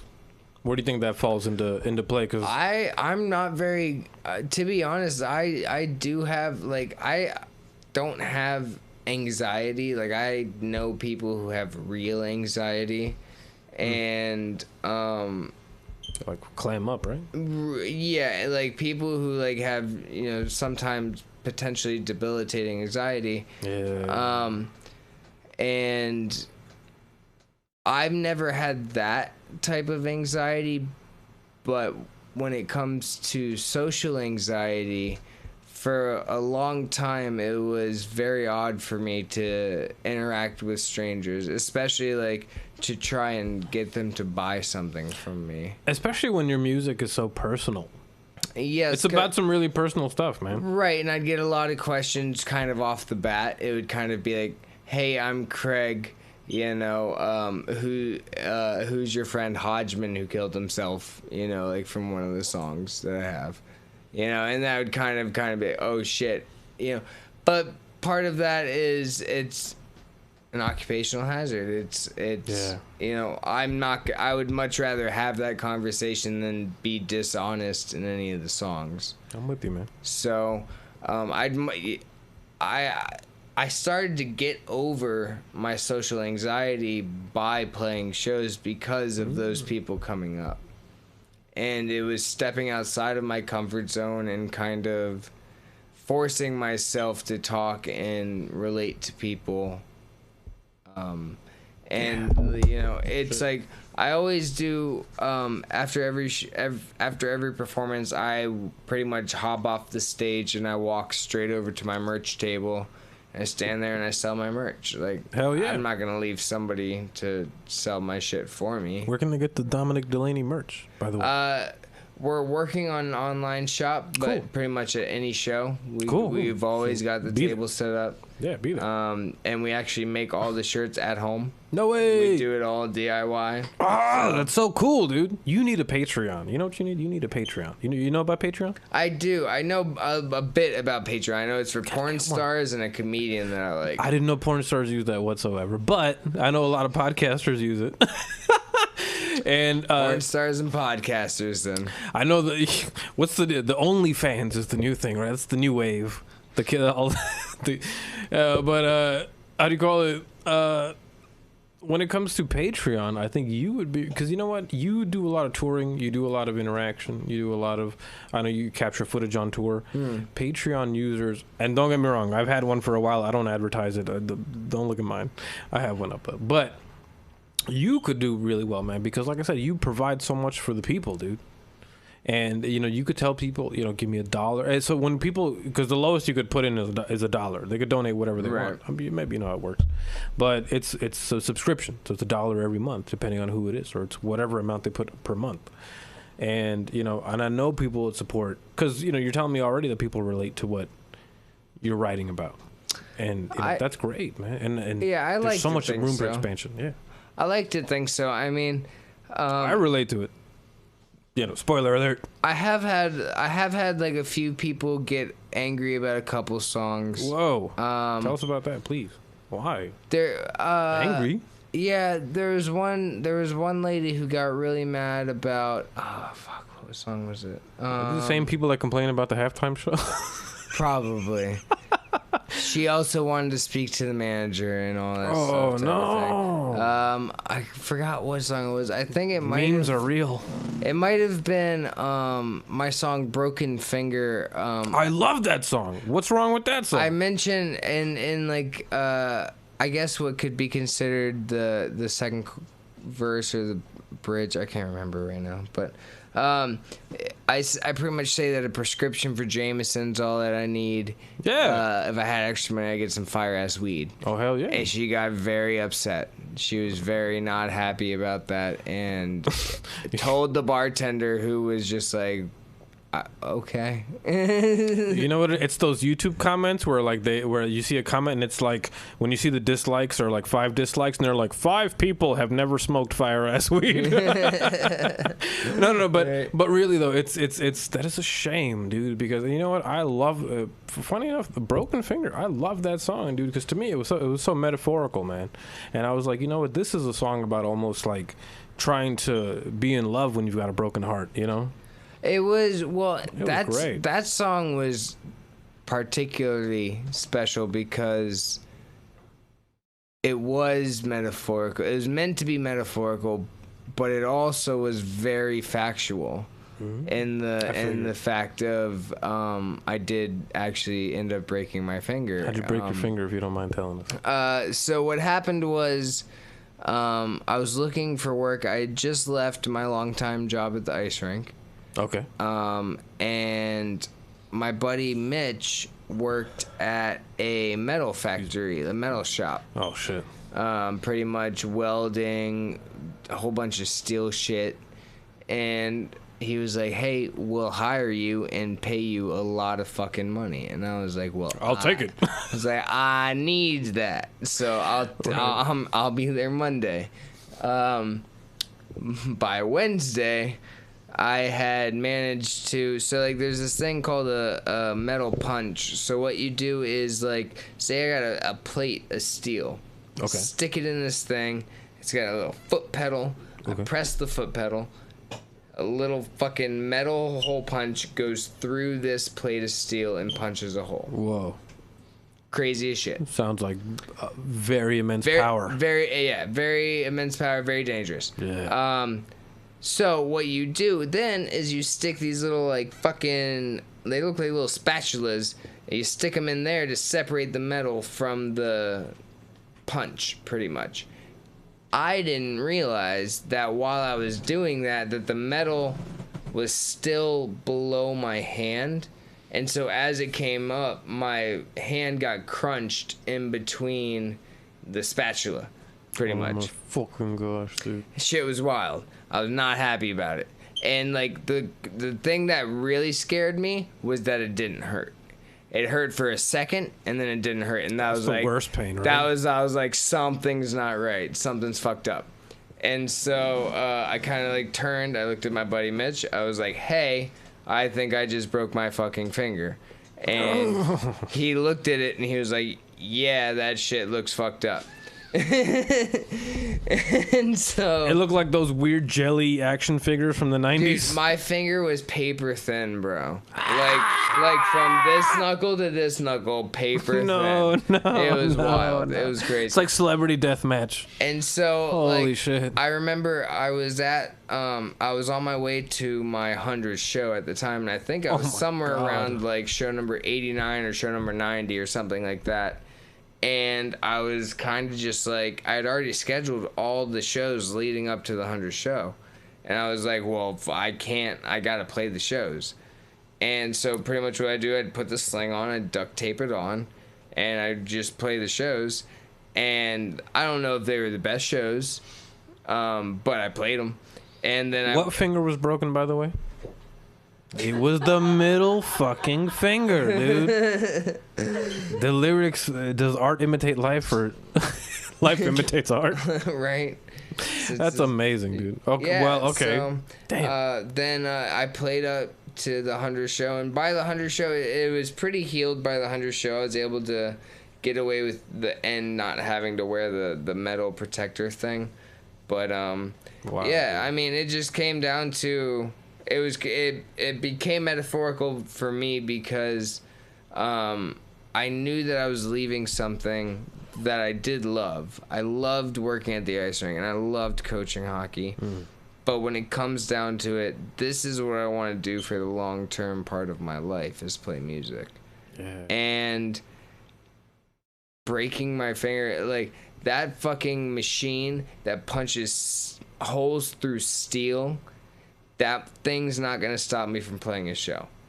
I'm going to play whatever fucking show I can. Attitude, and it's just, it's literally, it's like Henry Rollins weightlifting. You know, like, I get it. Like, I wasn't born this way, but I'm going to do everything I can to build myself into be what I want to be. That's exactly how it should be, man. And you know what? Just going back to you know, so you're calling people up to book these tours and to go out to these cities and to be willing to talk to people and have a drink with people and talk to them about, you know, I'm sure you're not just there to sell your shit. You know, you talk to them, you get to know them a little bit, and then during the conversation you figure that out because, yeah, you are, you know, okay, take this with a grain of salt, everybody. But you know what? Music is a fairly religious experience. Yeah, you know, a frequency and a sound wave gets played. We absorb it. We find some way in our mind and body to, you know, heart and mind, whatever, to relate to it. We turn it into this relatable experience. And I don't know, man. I just think it's really great that that attitude just stays with you. You know. Well, I think that you also, like, you find the people who appreciate music for those reasons. Yeah. Especially on, like, a DIY tour. Yes. Like, those people who hear about, like, an out-of-towner coming and are excited to go check out new music, you know, like, yeah, maybe, like, it's, so, like, when you book a DIY tour, it is best to, you want to reach out to other bands or other acts and stuff and kind of do a show swap. So, like, there's a few bands that we played with on the tour that will have come to Lake Worth and play shows with us on our home turf type of thing. And that's just a good way to kind of, you want to ensure that people come, and at least if people come to the show and don't like it, you need to people need to understand that's okay. As long as don't take it personal. Don't take it personal. Just if they come to the show and they don't like it, it's not your market. You're learning from that. Yeah. And that's where it's like, okay, well, let's try this different genre of market and stuff like that. And we've experienced that and stuff like that, but we always, when it comes down to the other bands that, like, we play with, like, if they're gonna bring out people to come check us out, you know, and we're always down to be like, hey, come to our city, whenever you want, hit us up and do stuff like that. And that's kind of one of the easiest ways to start your touring, right? Is to do show swaps. Definitely. And money's a weird thing on tour. Me, as I was saying, how I have some level of social anxiety. Yeah. It was very awkward for me at the beginning to be asking people for money directly. To kind of say, hey, give me your venue for the night and give me this amount of money to do what I want to do. That's got to be tough. It was a very odd situation. But how'd you grow through that? I think it came down to really understanding and like believing that what I was doing was worth what I was asking. That makes sense. Complete sense. Because I've suffered from self-doubt before, things like that, or like I'll write a song, I'll record a song. There's times I've listened to my EP and I've been like, oh, I got this wrong, I got that wrong, that chord's wrong, the timing's off on that, things like that. And what helped me a lot on this run was Sarah. Sarah was kind of like, no, like we have a solid show to sell here. And as much as playing music is just a habit of nature for me, something that I enjoy and something that I want to do as a profession, that's the bottom line is that it does become a business. Yeah. And you do have to think of it from a business aspect. And I did some marketing classes in high school. I wasn't the best. So I've tried to do some self-education on that aspect of it. But when it came down to it, it was, we had probably close to, I think, 3,000 no's for the entire tour when it came down to emailing venues. 3,000? 3,000. How many emails did you send? Close to probably like 6,000. Wow.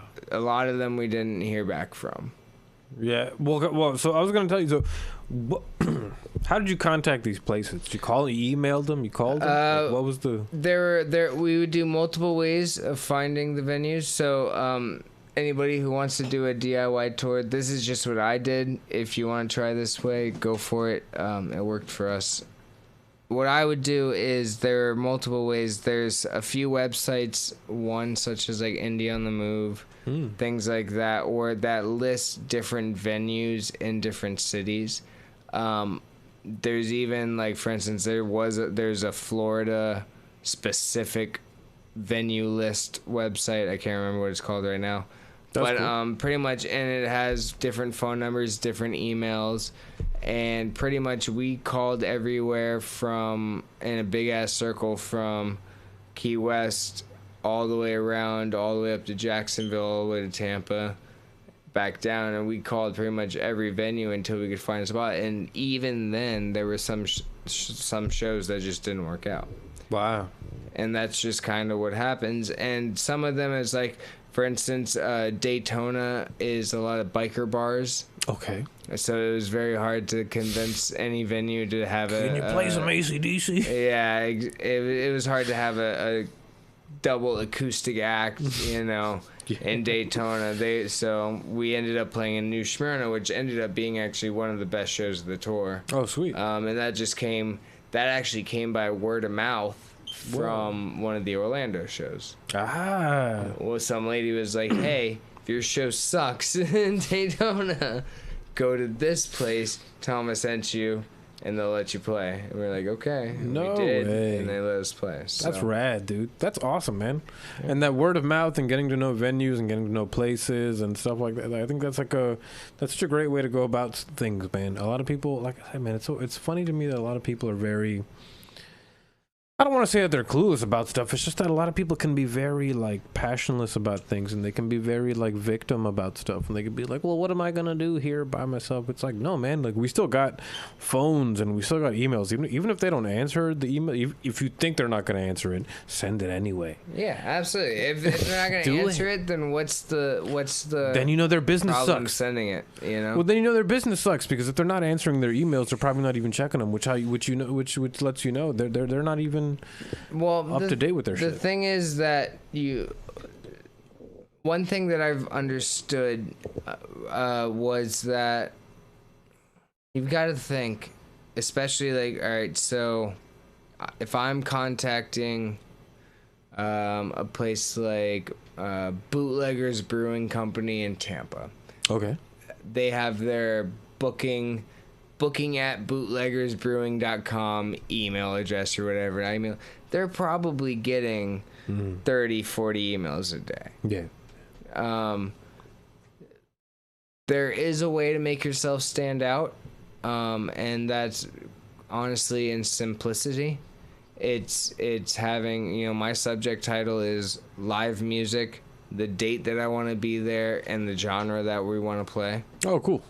Smart. And if they want to open it, they can open it. And now that I've actually shouted out Bootleggers Brewing, I might as well say that they did respond, and they wanted to book us. They're changing locations right now, so we have to reschedule. So we're going to be back there in a couple months. But cool. You know, that's kind of what it comes down to. Is it's, you know, for that one yes, I probably sent 200 emails to different, whether it be cafes, bars, coffee shops, fucking anything, man. Yeah, like, dude. Car shops, anything that'll have live music, and that's kind of what it comes down to. I mean, we were asking for what we still think is a reasonable rate, which was about like $250 a night. Totally. You know, totally. We're like, that puts some gas in the tank to get the next show. We have some money to eat and some money to take home. Yeah. So. Wow, man. A lot of venues are cool with that. So. Cool, man. Well, first of all, that is the way to go. You know, if you don't have some sort of like booking agency, you don't have a record label, you don't have any of that kind of stuff, and you're figuring out how you can get to play music for a crowd, how you can travel a bit, how you could do all that kind of stuff, you got to go out and get it yourself. You know what I mean? You got to call these places up, figure them out. Indie on the Move, you mentioned? Indie on the Move is cool. It's gotten a little different in the past couple of years now. They have like some sort of premium thing you could buy to get the better venues and stuff. But it's still good for a list of venues, and that's where it puts it into your hands. Yeah. It's, you know, be resourceful. You contact the venue. You call them. You tell them, like, hey, I want to put this show on. Totally, man. So let's talk a little bit about this Chubby EP. Let's do it. So we were talking about, we were listening to this home earlier. I love the way it was recorded. Tell us about the recording process. Who recorded it? Rick Patson recorded it in Lake Worth. He's an Englishman, and like I was saying earlier, Frank Turner was part of the reason that I got back into playing live music, and so it was kind of cool to have the EP recorded by an Englishman who lived in London. The recording process was pretty easy. I mean, he kind of just said, what do you want to do? And I said, let's record them live. And that was it, pretty much. A lot of them are first takes. Yeah. And that was kind of partly because I had been playing the songs out so long, and got used to playing them live and kind of at the drop of a hat. Yeah. That it was kind of easy for a few of them. There's a few songs, and like I said, there's a few songs that like I'll listen to today, and I'm kind of a perfectionist, that there's things that still bother me, and I want to do different arrangements for them. Yeah. I probably will in the future. But as a staple of time of where I was, I think it's a really good EP. Cool. And man. I think he did a really good job recording it. Have you tried ever getting into home studio stuff or trying to record yourself at any point? Or? Well, when I was DJing, I did a lot of production. Cool. And when I was really young, I would record myself on like GarageBand and stuff like that. Nice.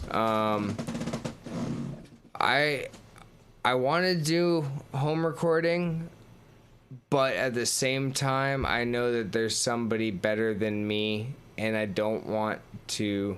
I mean, I'll play around with it, but as far as anything that'll come out officially, it'll probably be recorded by somebody a lot better than me.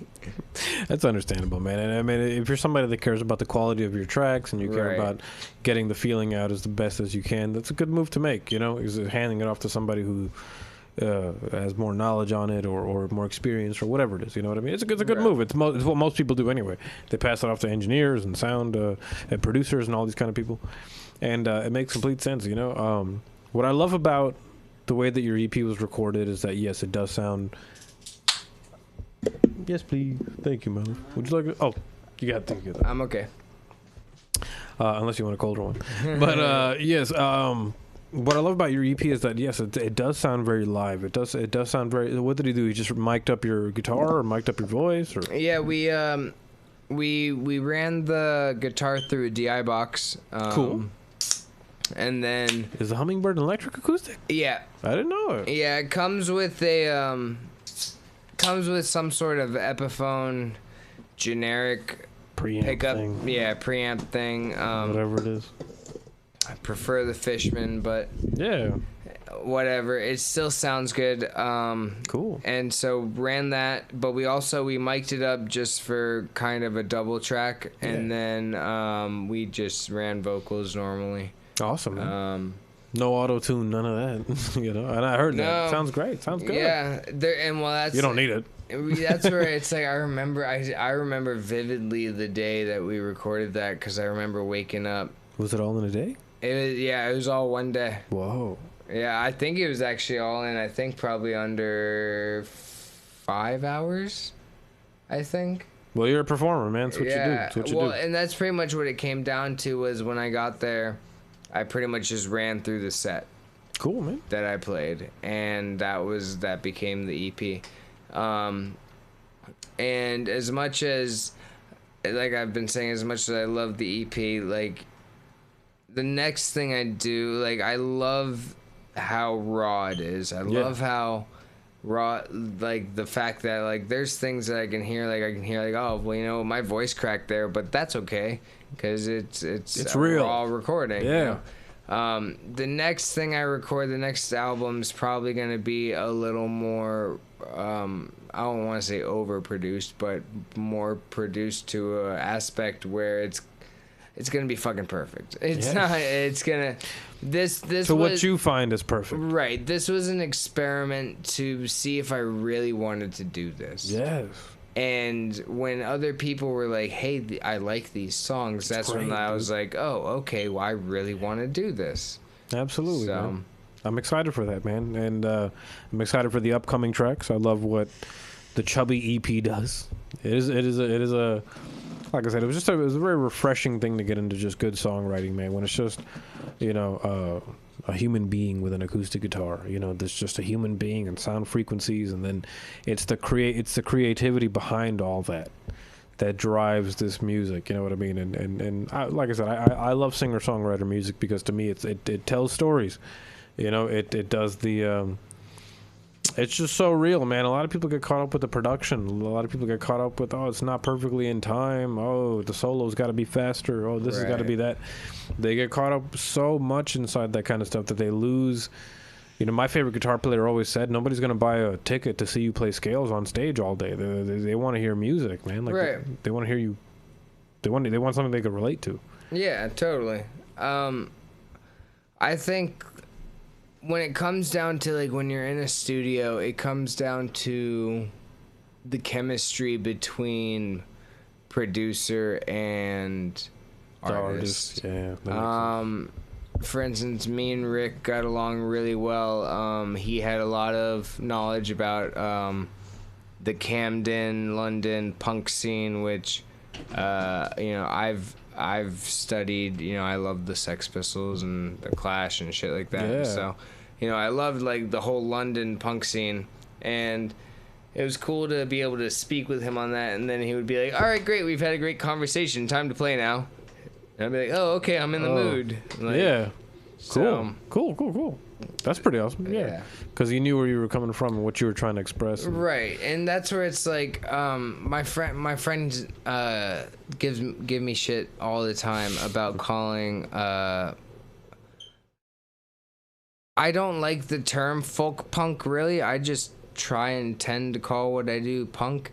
I understand that I'm just a kid with an acoustic guitar, but to me, punk rock is an ethos, which is essentially, I'm not going to wait for you to tell me what I can do. Fuck yeah. And so when it comes down to that, if that can translate into my music, which I hope and I think it does, I consider that some sort of punk. And Yeah, who said punk was strictly electric? right, exactly, and Makes exactly sense. that doesn't sound very punk to me, you know. Yeah, exactly. Like, And nah, so, yeah, like if somebody wants to call it folk punk, I don't really give a shit. If somebody wants to call it acoustic rock, I don't really give a shit. well, but you know what? Maybe acoustic is the most punk it gets because you know what? Paying for electricity is paying to the fucking corporate man, dude. Man. You know, so playing acoustic is the real punk right there. You know, that's totally unplugged. Yep. You know, it's about as real as it gets. So yeah, so you can't don't fucking argue with us, you crust punks. But I'm telling you, man, I think it's great, man. And yeah, the music you get across, man, it's like I said, it's easy. It is what punk is supposed to do. Punk is relatable. Punk is energetic. Because even if you're playing acoustic stuff, they're not like all ballads and all this slow stuff. Like you're playing, Right. you have a very rhythmic style of playing. Where'd you get that from? The lack of friends. The lack of friends that could play drums, pretty much. I knew it. Because I was like, you know what? You make up for the drummer. It's pretty much. It's a very. It's something that I've developed over pretty much being a teenager. Like me and my buddy Ben, we used to play all the time, and we'd play all these songs, and I'd be like, God damn, this would be a great song if we had a drummer. And it just became a thing where it was like, you know, maybe if we play heavy on the bass strings, and you know maybe play some like sustained chords and play in different keys and shit like that, maybe it could compensate. Yeah. And that's something that hopefully I think translated, because as much as like I have a few friends who I've jammed with who are very good drummers, very talented, But that schedule. but it just doesn't. We'll say the schedule. Sometimes it just doesn't work. Sure. And other people have different drumming styles, and yeah, the schedule becomes a thing because it's hard to get 4 to 5 people to commit to any sort of touring schedule, Yeah. let alone even just local shows, you know. It's like, It's tough to get that many people to all have the same day off work and, you know, shit like that. And that's really hard. yeah, and so that's like where, like, for instance, like my job, like the reason I have the job I have is because it works out, because I can play every show that I want to play. Awesome. And so that's where that style of guitar playing pretty much came from, the necessity of also a lot of the times when you're a solo artist and you're playing in a bar, you're essentially, for especially the majority of your first shows, you're playing to people who don't give a fucking shit about what you're playing. And that's just the honest truth. Okay. And so what it comes down to is you need to make noise. You need to get their attention. And so that's why, like, some of the songs on the first EP are really shouty. You know, Chubby's a pretty shouty song. Broken Finger gets up there. Yeah. It's pretty much because if you're at the bar and you're sitting there watching the same Patriots game where they're gonna beat whoever the hell they're playing or whatever, I'm gonna make you turn around and give a shit And fucking listen. and Yeah. so, and that's where you really get that moment where if you can say something where somebody turns around and will sit there and start to listen to you, that's when you know you said something that meant something. And, That's punk. And yeah, and most of the time after those moments, like I can, cause I still play at the level of shows where I could see the majority of the crowd. Okay. So if I can see those reactions happen as they happen, and the majority of the time, those are the people who come up right after the show and want to buy a shirt. That's all. Are there people that laugh during the songs? Because there's a bit of humor thrown about. Yeah, it's really important for me to not be labeled as like a Weird Al Yankovic type of person, you know. That was kind of one of my Who's the other one? concerns. Stephen Lynch. You ever heard of him? I have heard. Dude, I grew up. Yeah. I actually taped his stand-up comedy special. He's a stand-up comedian that plays acoustic guitar during his whole bit, and you know, he does the whole thing. And like I said, your music like reminded me of him, but in just because of the humor, you know, and not Right. not like, you know, just at the time, just because of that. I was like, oh, this is great. I am definitely a big fan of like smiling at your own pain type of thing. That's cool. I haven't heard. Is that a band? Nope. That's Smiling at your that's it's just a phrase. That's You mean? literally Yes, a yes, yes. phrase. Yes, Yeah. yes, yes, okay. That could be a band. Guys. It could be a Smiling at your pain. Nobody steal it. I'm taking it for a hardcore band.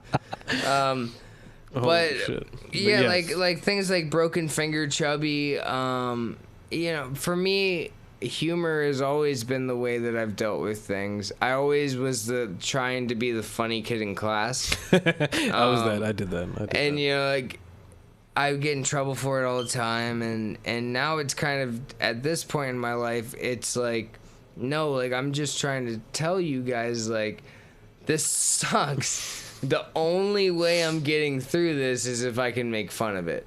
And I'm with you, man. so that's where a lot of the songs came from, but I was very cautious, and I've talked to some extent with some of my friends about this, where I don't want to be labeled, like I said, in like the category as like Weird Al and like stuff like that. Like, I don't want to be a comedy artist. I do want to write serious songs. No, you make real music, and stuff like that. But to me, to have that aspect of humor in the songs is really important, because that is also part of just kind of my personality. I always kind of try and like look on the bright side of shit. Yeah, you're not uptight, dude.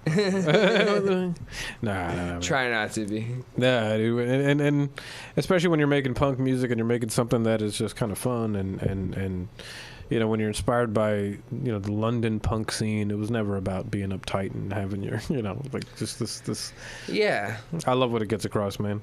So tell us a little bit before we get into the next song for the night, and we wrap it up pretty soonish, because I can't believe we're already almost 2 hours into the show. Holy Jesus. It's 11:50. Yeah, good stuff. Time flies. Good Lord.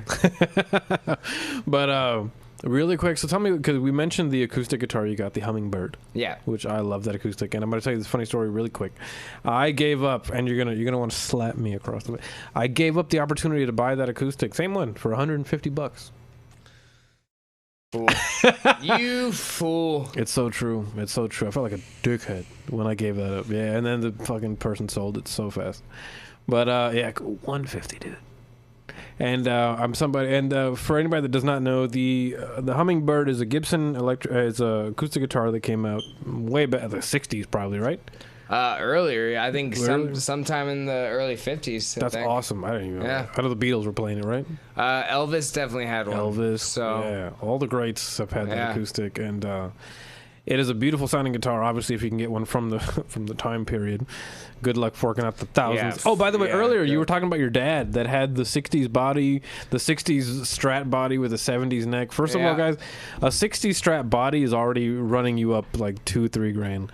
Oh yeah. So you know, just have fun piecing together the rest of that guitar, and I'm not a. And I probably wrecked it because he left the whammy bar in it, and I was a 10-year-old kid. I'm hammering on that whammy bar every day. That's so funny, dude. That's Sorry, awesome, Dad. My bad. Hey, man, those guitars, you know what? A Strat is built like a tank. Dude, a Strats, you know what's I will funny? say that thing's lasted. Dude, you know what's funny? Most people, if you look at like people breaking their guitars on stage, like it takes them 3 or 4 hits until they can break it. That says a lot. They're fucking swinging it onto the ground. Oh yeah, for sure. Yeah. Those guitars are hard. Yeah, except the Gibson. The heads will break because you know why they'll break, right? They have the angle on the headstock. Yeah. That little fucking it's like a 40, like a 45 or something. 45 angle or some shit. So the head hits the shit first, and then it breaks it off. Which is funny because old guitar companies like Fender and Gibson, they don't change those things because it keeps them vintage, which makes them more expensive. It's a really weird. Yeah, it's a funny mentality. It's a funky mentality. But, so going back to your acoustic, man. So how did you figure out what acoustic you want? Because to you, acoustics are not the same as electrics. You know, electrics, you can swap out pickups and you could upgrade them, you know, for fairly, cheap money and make them sound better. Acoustics, it's my opinion, it's either got it or it don't. How do you feel about that? I can agree to an extent. So when I wanted to start playing acoustic shows again, I had my beat up old acoustic, but it wasn't an acoustic electric, and I didn't want to buy a pickup to It was a cheaper guitar, so I didn't think it was worth it to buy a pickup to mic that one up. I figured it would be cheaper to buy a new guitar. Yeah. So the first guitar that I played, I think I played the full first 100 shows with was a Fender. Acoustic? Yeah, Fender acoustic. Yeah, those are tricky. I will say it wasn't my favorite. It did the job. It did what it needed to do, and it took a beating. That's one of the things that I've recognized is that I beat up my guitars. Yeah, if you could play it, that's great enough. You know what I mean? That's awesome. And so this thing took a beating. It did have a Fishman pickup, cool. which I was a fan of. But then I knew that I wanted the Hummingbird because of Frank Turner, pretty much. Oh, he had one. Pretty much. Cool. Frank used the Hummingbird on tour, and I saw it. It was a beautiful guitar, and it sounded really good. I looked into all the specs about it. I tried it out at Guitar Center a couple times, and I was kind of like, I was torn between the Hummingbird, and then there was like another Martin there was a Martin that I wanted. Whoa. But the Hummingbird, for some reason, it's a workhorse. Like, yeah, it's a beast. Like, I mean, I can smack it, I can beat it up all night, and it's still in tune the next day. So that's pretty much what I needed, and it sounded really good. Sorry, guys, they're filming fucking Fast 9 outside. My fucking bad. And it sounded really good on the record, or on the EP. It sounded really good running through DI boxes, and I was just sold on it right away. And so I think I already have plans. I know I have some expenses to pay, but hey, my next plans is I want to get the Sister, the Dove. And is that the black one? There's a white one.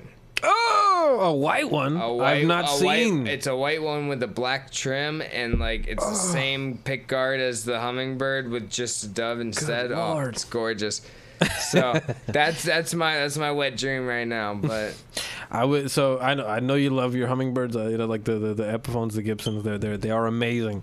I will say, if you're looking for a bang for the buck, I'm not gonna say I'm a guitar geek, but I look at them and I mess with them all day.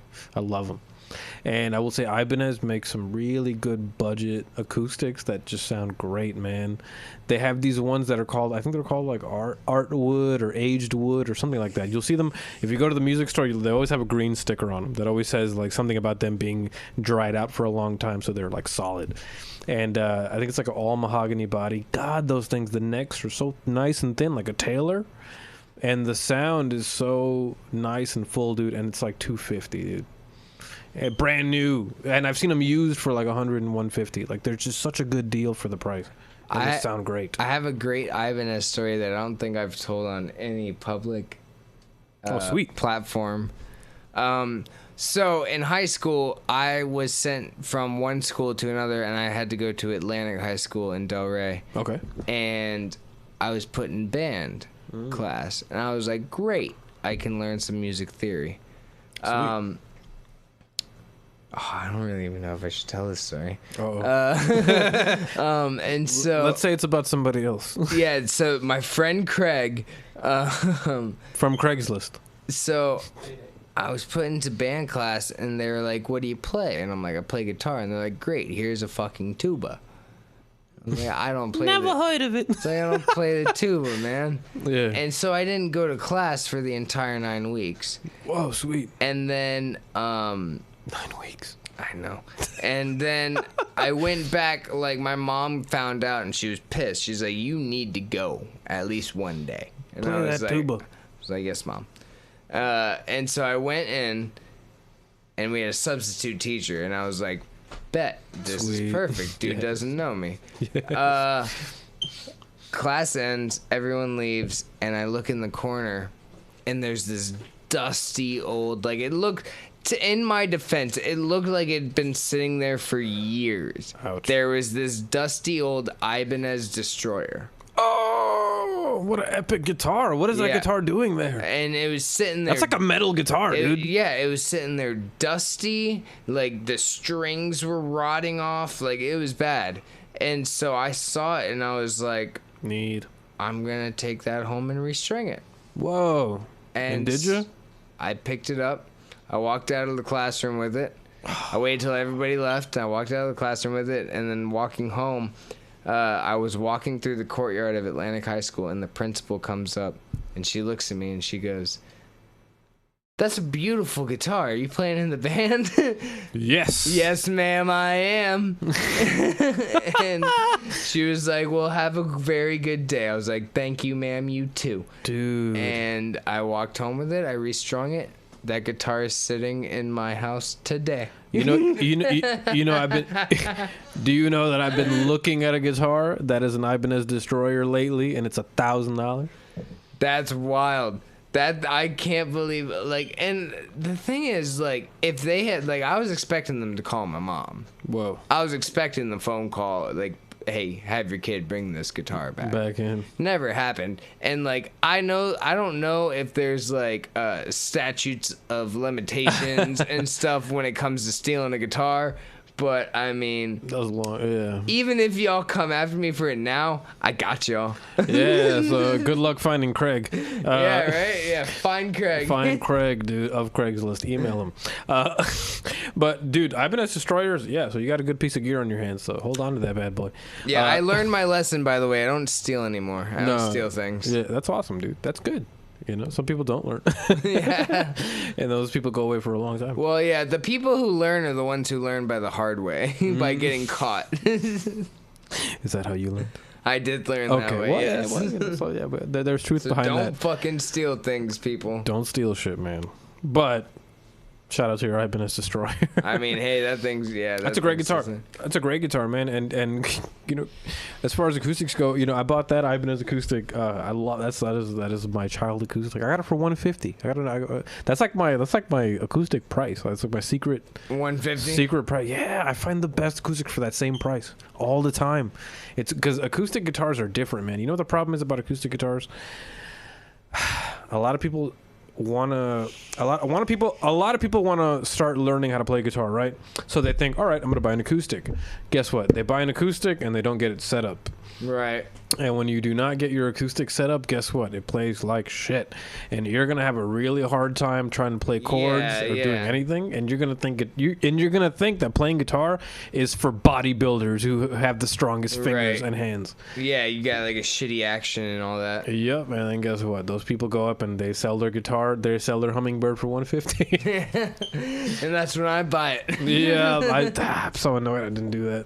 But yeah, even that guitar itself, that guitar is actually like a $400 or $500 guitar. I was so shocked, and like to see it on, and then obviously it was scratched up. Like their cat just had a field day with this thing. Like I polished and cleaned the hell out of it. So like, you know, like, and that's I love doing that. I like rehabilitate guitars. I buy guitars that are so like, you know, unloved and given up on, and I'm just like, let's give this thing its second life. So I mean, do you have an acoustic you plan on getting later that you have your eye on? You know, I really wanted to.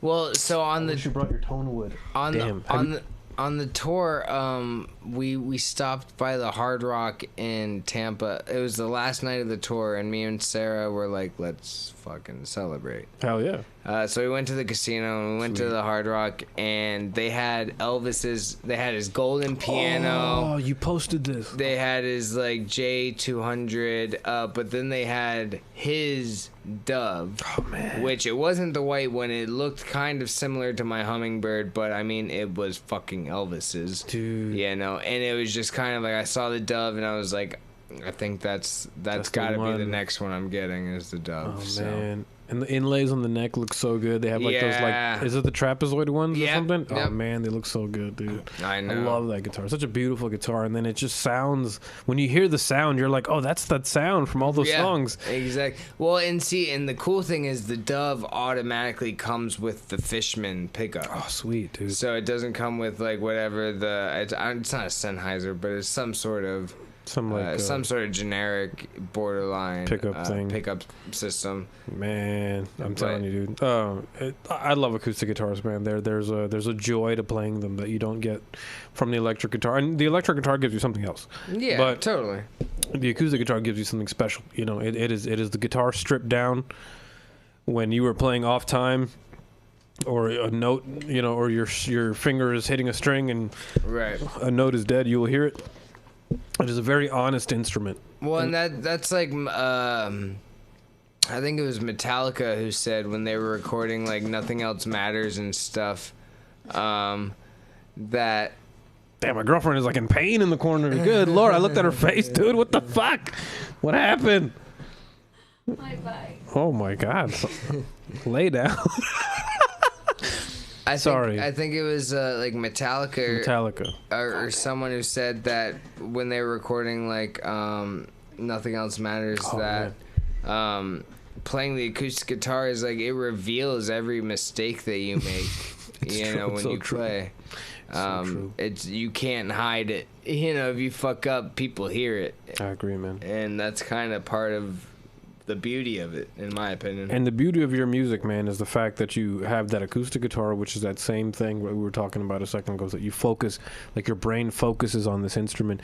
And then you have these honest, open, somewhat vulnerable lyrics, that let you in to these moments and these places in your life. And it's pretty awesome, dude. And that I think that is a reason why your music comes off so powerful. To me, it does. Well, thank you. To many, it does. But that is... I don't know how many people tell you this kind of stuff every day, but I'll tell you today. That is what it does for me. Well, I appreciate that. Thanks, man. I think definitely anybody who's interested in writing their own songs, my best piece of advice, I know I'm nobody to give advice, but yes, you are. Might be. My piece of advice would be that writing honestly is the way to go. Yes, it's vulnerable, and I get a lot of really personal questions because of these songs. Like, I have songs talking about friends who took their own lives. I have songs about friends who are strung out on drugs right now, and things about that. I get very personal questions, and to answer them and to have that conversation with people is kind of almost as rewarding as the success of the song. Yeah, man. If not more. I mean, because being able to sit down and talk with somebody who's like, hey, this song meant something to me because I can relate to it because I had this experience. Is this similar to yours? Type of thing. Definitely. It's just worth it. Awesome, man. And thank you for doing that for the people. Thank you for the people for reaching out to you, because that's a cool thing, dude. That relationship between artist and listener or fan or whatever, absorber. Right. That relationship is the coolest thing in the world, man. That is the yin and the yang. That is the the handshake that we do, and to reach out to people is the ultimate goal, man. So thank you for being that, because you care about the people, man. You care about the people, and I think that's cool, and it comes off very obviously when you think about the fact that your music is so relatable. I think about the songs that some people write, and I wonder what are you even getting across?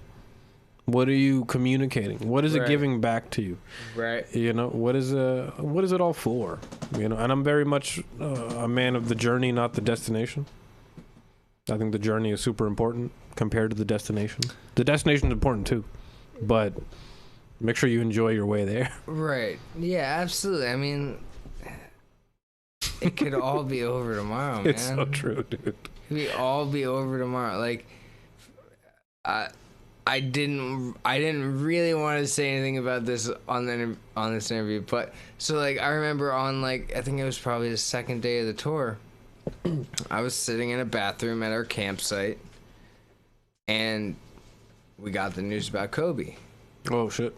And I remember being in the bathroom, and I was 100 feet away from Sarah and the rest of our touring party, and I just remember calling Sarah and being like, put me on speakerphone, for everybody, Kobe Bryant just died, you know? Yeah. And it was kind of that realization, I'm not the biggest basketball fan in the world, but as far as work ethic, yeah, I totally appreciate everything that Kobe did. Yeah. As far as showing people that if you want to be the best, there's a lot of hard work to do. And you gotta want it. And that was something that we talked about. We talked about a lot that night, was that if if you want something, you need to discipline yourself, because you're not always going to have a coach. You're not always going to have somebody to tell you how to do things. You need to discipline yourself and teach yourself how you can learn more and create more in essentially, in my opinion, a faster manner. Yeah. Because efficiency, right? Yeah, because like the fact that I haven't written a song this week is kind of pissing me off. That's great. You know, and it's because it's just like, fuck, that's a whole week that I've wasted with no song. And so, that's the way I look at things, and that's kind of the way, like, when we heard about Kobe, that's kind of the way we all kind of talked. And I mean, that was also our day off, so I will say we were a little out of our minds. Out there, yeah. So I mean, we had a huge bonfire, awesome. and kind of just discussed, like, pretty much like dedication. Like, it comes down to if you want to do it. That's everything, man. And that is exactly how far you will go, is as far as you want to go. Thank you, my love. Thank you. I think I'm actually good for now. But thank you, though. Thank you. I might have it in a fumble. That beer's not going to get open for quite some time. So, would you like another beer, my friend? Okay.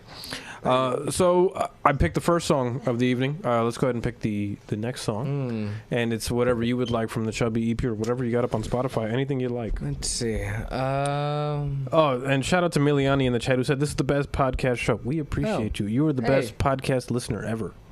Thank you for that. You were the best. So what would you like to play, my friend?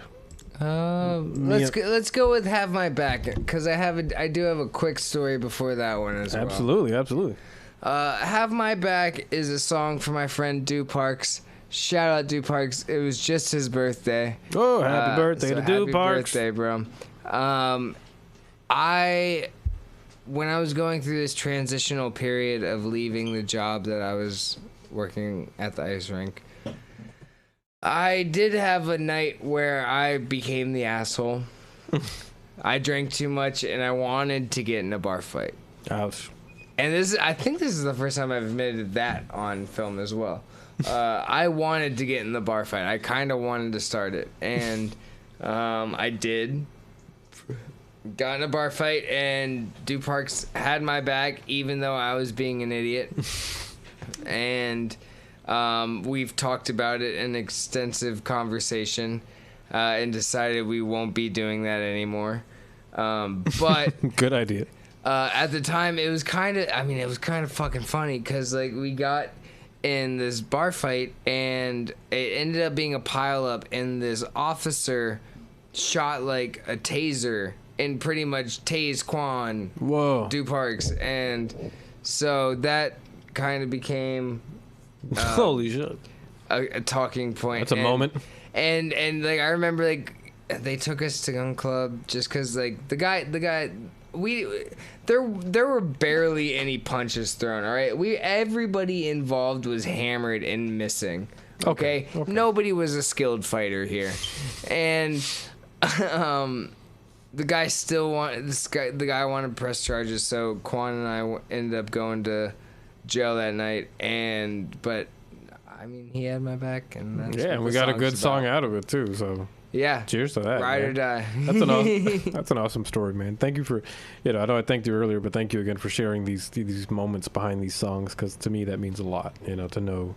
Because, we all have as listeners, we all have our own interpretations of these things, because we find what relates to us, but it's so great to hear what the original source is. Like, I love that. Yeah, well, and that's where it's cool for me to hear what other people's interpretations of the songs are. Yeah, man. And to me, it just was just loyalty, in my opinion. And to me, it feels great to know what extent that loyalty goes to on your side. Right. So cheers to that, man. And so maybe we'll exit on this song, and thank Dominic DeLaney, man. Thank you so much for hanging out tonight. Hey, thanks for having me, man. Thank you, man. So if the people want to follow you on the social media, where can they follow you at, brother? Pretty much on everything at Dominic DeLaney, except for Twitter.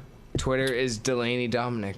because I fucked up, I guess, at some point when I was in like high school, and I locked myself out of my account. So. Oh shit.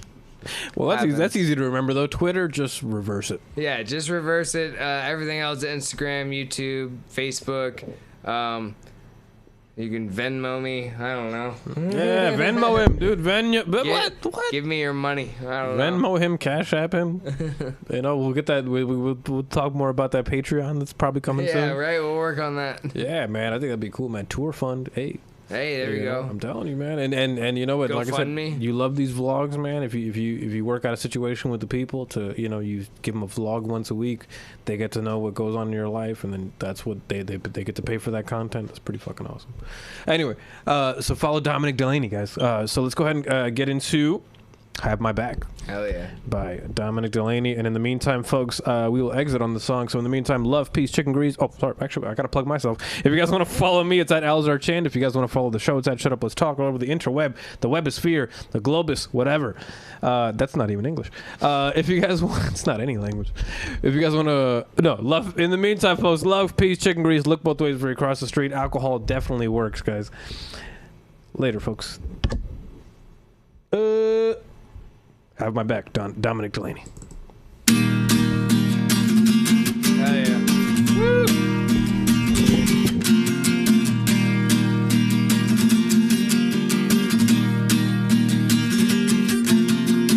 We all know this is long overdue. Been through the ringer, but I pulled through. I'm just pounds on the ground, so I call you.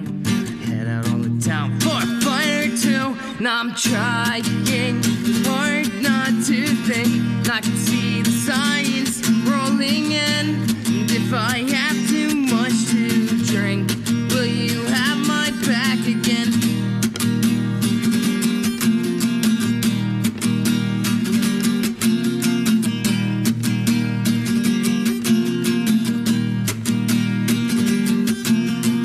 We all thought we'd be rich one day.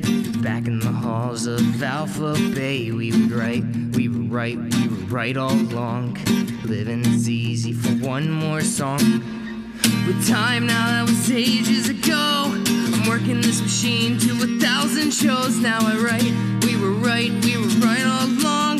Living is easy for one more song. Now I'm trying hard not to think. And I can see the signs rolling in. And if I have too much to drink, will you have my back again? Trying hard not to think, and I can see the signs rolling in. And if I have too much to drink, will you have my back again?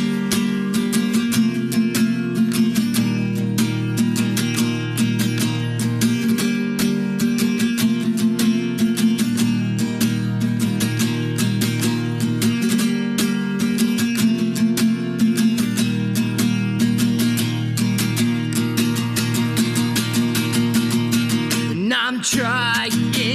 hard not to think, and I can see the signs rolling in. And if I have too much to drink, will you have my back again? Trying hard not to think, and I can see the signs rolling in.